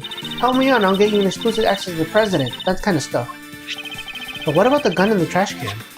That I don't know nothing about, I swear it. All he told me was to wear a jacket with a red hood and point at their pointer in the president. I never thought for a minute it would blow up in my face so bad. I'm sorry. Truly I am. Thank you, Miss Lloyd. I'd like you to testify to that effect when you go to the trial. I had to go a long way towards proving that the assassination was a sham. What's wrong with you people? Don't any of you know what's good for you? My sympathies, Mr. Knight. Have you successfully removed me from the case you attended? Perhaps then you could have kept your pawn quiet, So let me get this straight. You told Tabby, if you let slip about a fake assassination plot, we'll have you convicted for murder? Or something like that?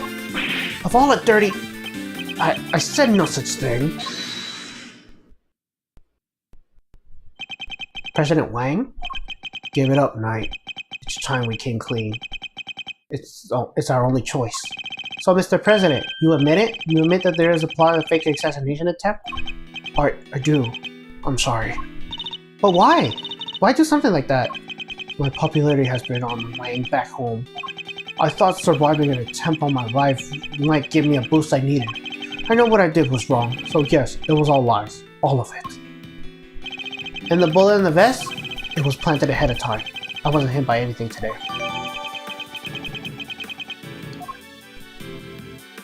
But then, what was up with the killer? Our plan got out somehow. And then he just appeared, hell-bent on turning our fake assassination into a real one. Hence the red raincoat, I suppose. He hoped to get close enough to the fake assassin to finish the job. There is one other thing I don't understand though. Oh, and what would that be? Why did Rook have to die? If the whole thing was fake, how did he wind up getting killed for real? That's true, and therein lies a real question. He was a fine bodyguard, the best in fact. He may not have been the naive of Xing Fa, but he was someone I could fully trust. Mr. Rook would have been really something to gain the trust of someone who hides from his own shadow. Sounds like he was as trustworthy to the president as I am to you, huh, sir? I believe that's for me to say, detective, not you. Mr. Rook would have known about the plan too, then, correct? He wasn't aware of any specific details, but not really. I tried to involve him, but he refused. And you would have done well to listen to him. This is a tragedy. A life of a good man has been wasted.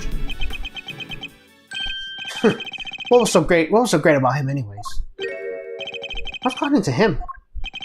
He was just another piece of the board. There is to protect you, nothing more. Mr. Knight, how could you... Who was it that actually went along with your plan, huh, Mr. President? Well, that Prosecutor's coward backed down when you need him to step up the most. I value your support too, of course, but... Look, I'm your chief bodyguard now. That's all that matters. And now that a spineless fool Rook is gone, things are going to change around here. Thanks to me, genius strategist, grandmaster, rightful leader to this team. You are all well aware of your ambitions, Knight. But doesn't this seem a little imprudent to you? Why? My plan this time was perfect, as they always are, as there always will be. It's quite a statement, especially considering that your perfect plan was a just failure. Yeah, no thanks to you, and that buffoon Rook. And how exactly was it Mr. Rook's fault? And he hadn't died, the killer would have never come after me. And I wouldn't have to lend you on this plane. Please, Mr. Knight, you mustn't talk like that. Fine, the guy died protecting you, Mr. President. I'm sure that's just what he wanted. But did he die protecting the President? Wait, I thought the whole assassination thing was fake. Oh, come on, do I have to say everything twice? We planned the fake assassination, but somebody else came along and tried to make it real. 2 shots were fired, remember? Like you said, Edgeworth, one of them was the bullets that shot through that balloon. But the second? That wasn't me. Oh really? Then who did fire it? The real assassin, but not the killer. His plan was to come after the President with a knife. No, the most likely suspect here is the piece cowering quietly in the corner. A lily white queen over there. What? Miss Lloyd? Again with this? I'm not your dang assassin. But is that really true? I, for one, don't believe it. The gun in the trash can. It can only belong to you. As soon as I shot the balloon, I rushed over to help Rook escort the President back in the plane. I left Rook here in this room while I secured the President in the safe room. When I came back out, Rook was lying there on the ground. Mr. Journalist might have shot Rook while we were escorting the President off stage. That single killer shot was fired by a gun you found in the trash can. So you don't actually know when the victim was struck by a bullet, do you? The Knight doesn't protect the Rook, Edgeworth. He protects the King. You want to translate? He means that his only concern was protecting the President. Lose the King and you lose the game. Isn't that the first rule of chess? But the win in it, which the key piece is sacrificed, is a hollow victory indeed. Doesn't matter, it's still a victory. I kept the President safe. I win. Well, it's a bit early to be calling a little match, is it? In any case, for this is where our battle really begins.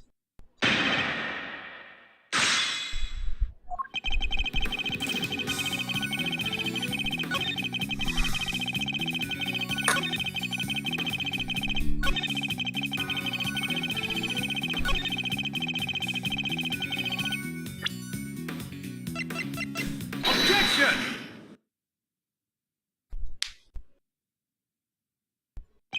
So you could pretend that it was you who shot the balloon and Miss Lloyd who shot Mr. Rook? Are you sure about that? Sure, I'm sure. Well, while your proposal would indeed match up with the total number of shots heard, the gun from the trash can itself has been fired twice. Now, why was the supposed number of shots heard from the gun different from the number of spent rounds? It's simple, because it was planted by a real perpetrator of the crime. Somebody faked the evidence? Yes, if you think about it, the reason of doing so is obvious. To ensure that whoever found the gun will include that the shooter has been in the spectator area. In order to do that, they have to make seem as if both shots came from this one weapon. I get it, so that's why it's got 2 spent rounds, huh? Precisely. We already proven the bullet did burst the balloon and came from a different weapon, which makes it entirely possible that the bullet which just killed Mr. Rook didn't come from this gun either. Nice work, Edgeworth. That's some high-grade sleuthing. But why don't you get to the point? You've come this far. Spit it out. Oh, I intend to, don't worry. The person who really shot Mr. Rook was... Take that! You, Mr. Knight. You're the one who murdered Mr. Rook. Ooh, finally up to the courage to say it, huh? Surely not. Surely you wouldn't have... It wasn't only the killer who tried to take advantage of the fake murder plot. You killed Mr. Rook hoping that he would look like an accidental victim of the burglarized assassination. With the president locked away in the safe room and the door of the airplane tightly closed, it was just you and Brewster Rook alone, together. And that was when the 3rd bullet was fired, right in your colleague's body. Objection! Wait, you really gonna claim there's a 3rd one now? You just said there only 2 gunshots were heard. Wanna tell me how that works? Objection! Airplane cameras are practically soundproof, Mr. Knight. If you close the door, nothing can be heard from the outside, not even gunfire. But wasn't the president right next door? Very true, which means he may have heard the shot himself. Well, Mr. President? I didn't hear anything. But you can observe this room through your security feed, can you not? The camera in this room isn't normally on. I have to manually switch it on when I enter the safe room. And that's when you did this time, right? Well, that is... What's gotten into him? Mr. President, this is vitally important.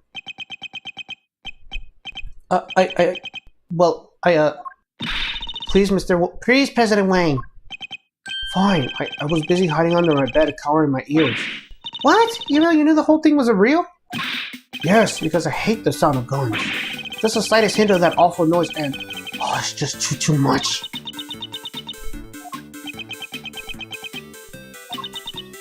Oof. Now that's there sadder than a pot of overcooked clawfish. Mr. Knight, you saw that President Wang was cowering beneath the bed. And what's more, you knew from the monitor bank that the security camera in this room hasn't been switched on. Which means you knew that the circumstances were perfect for you to fire the third shot straight at Mr. Rook. Knight? How could you? Could you really have betrayed my trust so horribly? You think I killed a whole half-wit? You don't trust me much, huh? This is the thanks that they get for putting my life on the lines for you day after day? I want to believe you, but... I don't get it. I just don't get it. What is there to doubt here? What, you don't believe that the girl over there could have done it? No, because this gun isn't a murder weapon. We know this from the number of bullets fired. Yeah? Well, how do you know there wasn't a spent bullet from the start? What?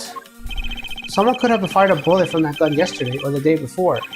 Then today, another bullet. The bullet that hit Rook. That's pure speculation, pal. You know it. Maybe. But can you prove it's not true? Not with any certainty, no. You're nothing but that conclusive proof, so come on. A single piece of evidence straight through my heart. I dare you. Well, what are you waiting for? There must be something. Mustn't there, Mr. Edgeworth? I can't prove it, Tabby's... I messed up, I know I did. I should have never have done what I did, not even for a scoop. A murder? No, that ain't for me. Ain't a murderous bone in my body. Conclusive proof. If only I could prove that Knight's gun was the murder weapon. Wait, perhaps I can. If you had at least had a bullet that burst a balloon, you might have a scrap of credibility. Imagine, you could have run a forensics to see if that matched my gun. If we had the bullet that killed Rook, Mr. Rook, forensics could tell us which gun was fired from. No proof, no case. End of conversation. Objection! Hold it right there. What now? You're not about to claim you do have proof. Of course I do. This ought to be good. Alright, bring it on. Show me this proof of yours. This bullet that killed Mr. Rook is the key to ending our little game. Very well. My conclusive evidence is... not currently in my possession. Alright then, thanks for playing, folks, but that's game over. However, it is here in this room. What? As we know, the bullet that killed Mr. Rook passed through his body. But where did he end his journey? Perhaps we should cast our minds back in the earlier conversation. After passing through his body, the bullet that took Mr. Rook's life then found itself lodged into the vest. He's right. If the president hadn't been wearing that vest, things could have been a lot worse. But now, of course, we know that the so-called assassination attempt was a complete fabrication. The vest was prepared in advance, made to look like it had been hit by a bullet. Which begs the question, where is the real bullet? I like it. A twist. This is good stuff, Edgeworth. Come on then, don't keep us in suspense. Does any of the evidence point to where the bullet that killed Mr. Rook might have ended up? Take that! There's something very clearly missing from this room. Yes, a prosecutor with some common sense. Take a look at the bank of security monitors. Oh! I see you caught on, Mr. President. Splendid. There are screens here showing views of all around this airplane, inside and out. The only external angle that covers is right-hand side of the aircraft. And that's because one of the monitors is missing. There was a monitor of the space previously, wasn't there, Mr. President? There was. I have no idea where my plushie is doing there now, though. It appears that someone remains intent to hide what is obviously lacking. But where did it go and why? The why is easy enough to answer, because it was struck by a bullet. For we were to believe that the bullet in the vest was the real deal, then anything that hinted at the existence of another bullet had to be removed. So where did the missing monitor go? Where indeed? I believe that must be hidden somewhere on this plane. After all, there wouldn't be been time to dispose of it outside of the aircraft. Take the gumshoe, conduct a search if you would. Right away, sir. Mr. President, extraterrestrially, remember? I have no objection to the search. Please, go ahead. If it will help us discover the truth behind what happened to Brooke, I will not stand in your way. What are you? I don't believe this. Broke this, broke that. Do you ever think about anybody else? The search has been authorized, Detective, if you wouldn't mind. Sir, I found the monitor. Excellent work. Now go ahead and extract the bullet. Let's see, if I put my hand in here and just... Come on, come on, come on. Got it. Well, would you look at that? Blood. This is the bullet that killed Mr. Brooke. There's no doubt about it. And there you have it, Mr. Knight. A single piece of evidence you requested, straight through your heart. Even you must now admit that this bullet didn't come from the spectator's gun area. Then Miss Lloyd cannot be Mr. Brooks' killer. What? No penalty comeback? Check to have forensic analysis for bullet restrictions and compare them to the gun we found. Yes, sir. We'll get the evidence you need. You can count on it.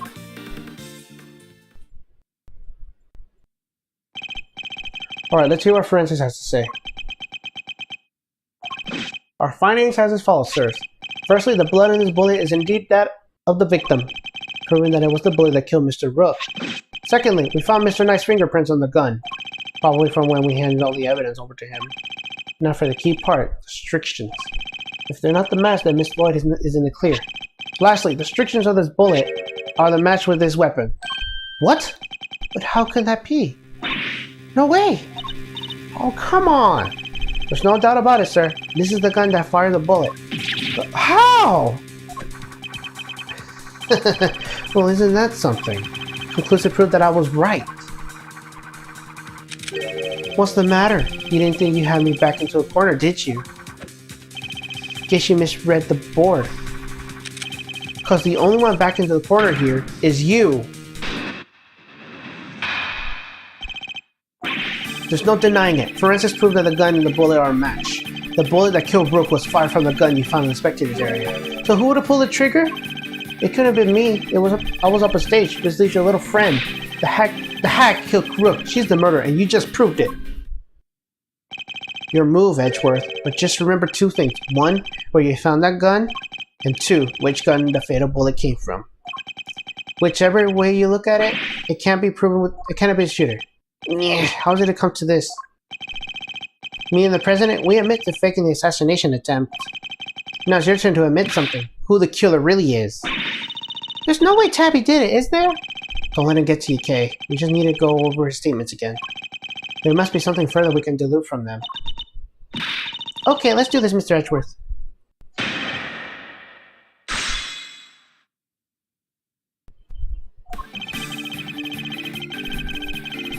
Hold it! No, that's... Objection! What was it you said? That forensics would back you up?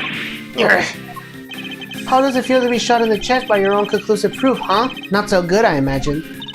The bullet and the gun are a match, Mr. Edgeworth. That kinda has to mean that Tabby pulled the trigger, no? Even so, I simply cannot accept that. But sir, there's no denying the evidence. There isn't. So what am I missing? If I should Miss Lloyd to be innocent, then the gun and the bullet should have been a match. What is it, Kay? I was just thinking, if the evidence points to something that doesn't seem possible, then maybe there's something wrong with it? You're asking me to call the evidence into questioning? Well, there's no way Tabby did this, right? So if the evidence says that she did, then the problem must lie there. You seem very sure about this. Call it my great thing's intuition. Intuition? Huh. Still, she could have been right. I simply don't believe Miss Lloyd to be a malicious liar, which means... that someone that believes the evidence is everything in court, the irony is not lost to me, but... if we were to call it a piece of evidence in question, it would have been...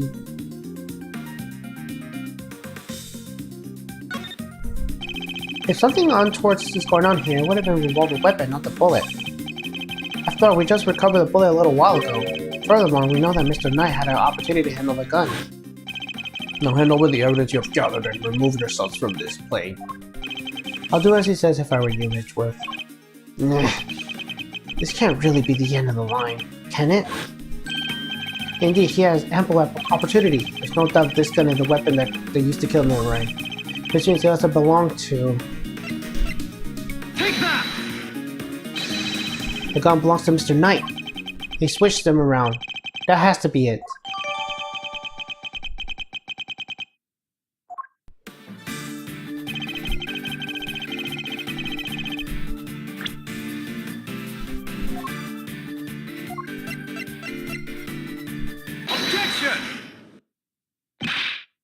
Admit it, you switched the guns, didn't you, Mr. Knight?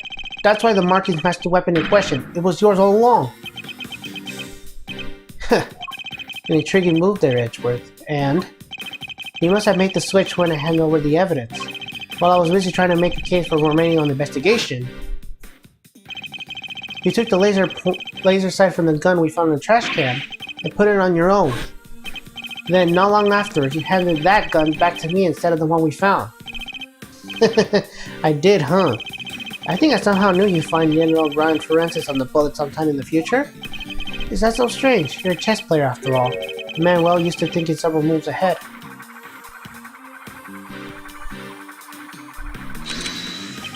I'm flattered, but much as it pains me to admit it, you're overestimating my abilities.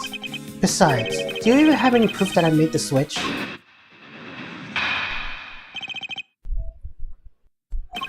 The gun is the same model as mine. Weird, sure, but it's just a coincidence. And look, there's a laser sight attached. Also, take a look at the cylinder. 2 spent bullets, just what we expected to see. So what proof do you have that I switched the original gun out from mine, huh? None, that's what. You say I'm overestimating your abilities? You surprise me. What can I say? I'm a modest guy. More modest than you, that's for sure. Everywhere except at the chessboard, that is. Well, I don't see a chessboard here, do you? Shame. Still, guess that gives you a nice excuse. I didn't mess up. I didn't have the right evidence. I don't think I'll be the one making excuses. Rather, I didn't mess up. They just got lucky with the evidence. Will be your excuse, I imagine.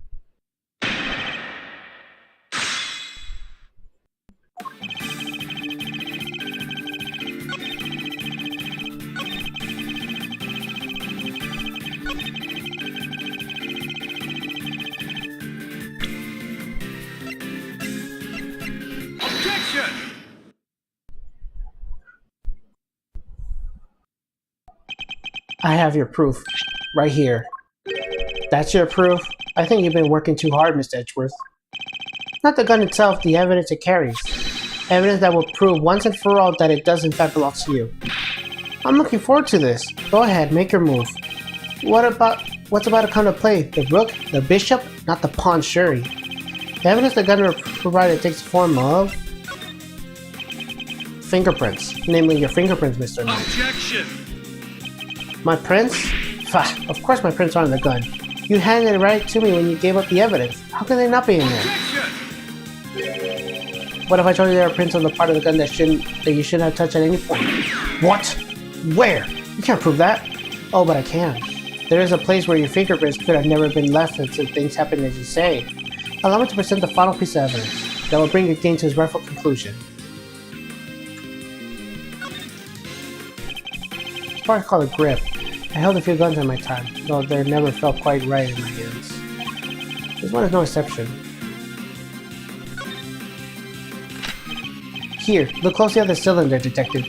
2 bullets fired, but where's the prints we're looking for, sir? You did indeed switch the guns when I handed you the evidence. But if that were all you have done, your deception would have been easily detected, because the number of bullets fired each gun was different. There are 2 spent bullets on the front gun from Tom. Yeah, and what about Mr. Knight's gun?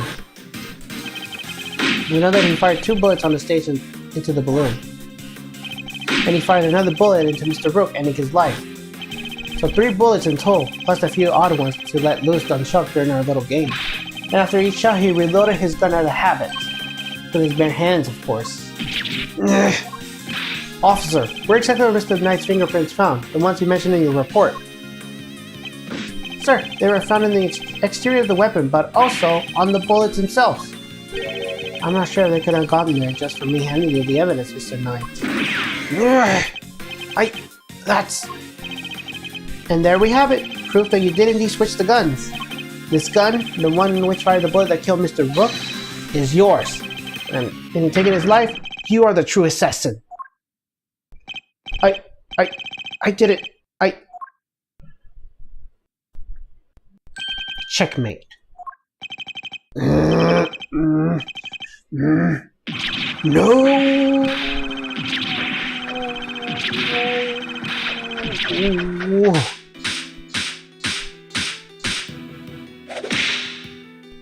Oh, he should be dead. He got hit by the finger.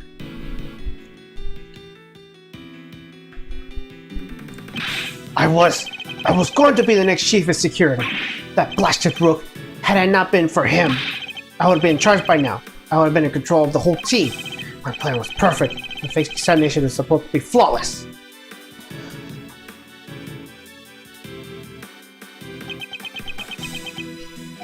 Just as a gumshoe?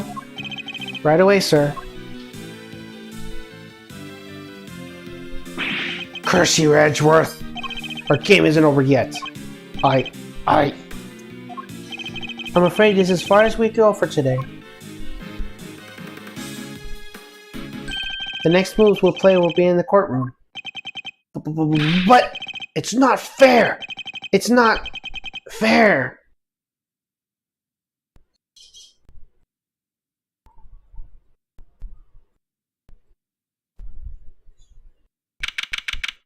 No, he's back to being his buff self.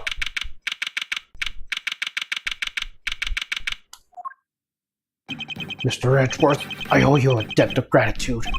You exposed the murder within the ranks of my own personal guard. I will not soon forget that.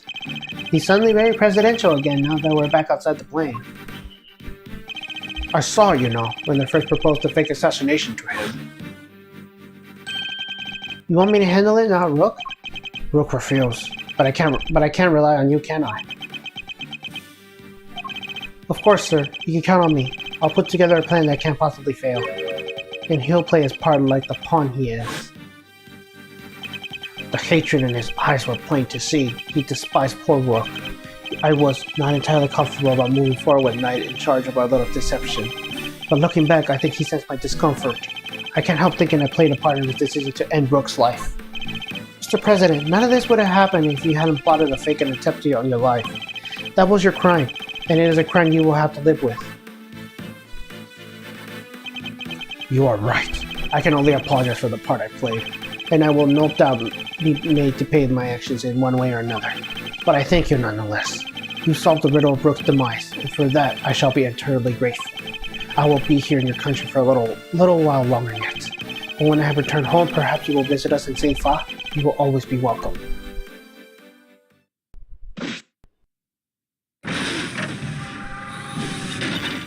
Oh, thank you! Y'all don't know how grateful I am. All's one that ends well. Miss Lloyd, the accusation of murder made against you was of course entirely groundless.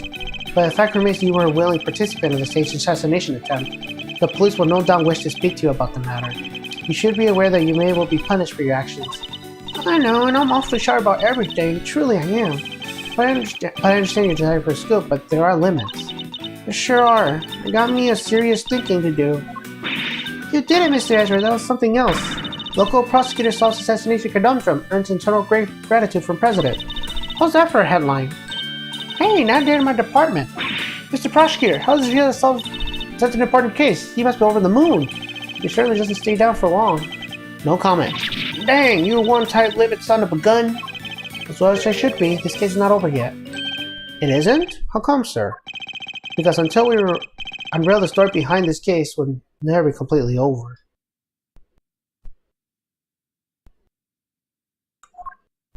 Take that! The killer's calling card. Mr. The Killer has yet to complete his assignment. You mean he might still try to murder the president? I hope I'm wrong, but if I'm not, this would all blow up into something more sinister yet. As one should expect with the attempted assassination of the president, the case is all over the news, and our participation in Mr. Knight's trial were consistently interrupted by requests from the press. There wasn't a person in the land who didn't know about the case. Everyone was talking about it. But in the midst of the frenzy that followed, nobody noticed that this was only the first move in the game, far bigger than any of us could have imagined. And with that, Turnabout Trigger is done.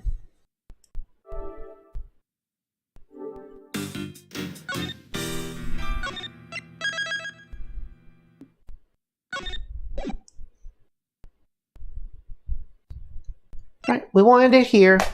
In the next stream, we will play the Captive Turnabout. And with that, thank you guys for watching. I'll see you guys in the next one. Bye.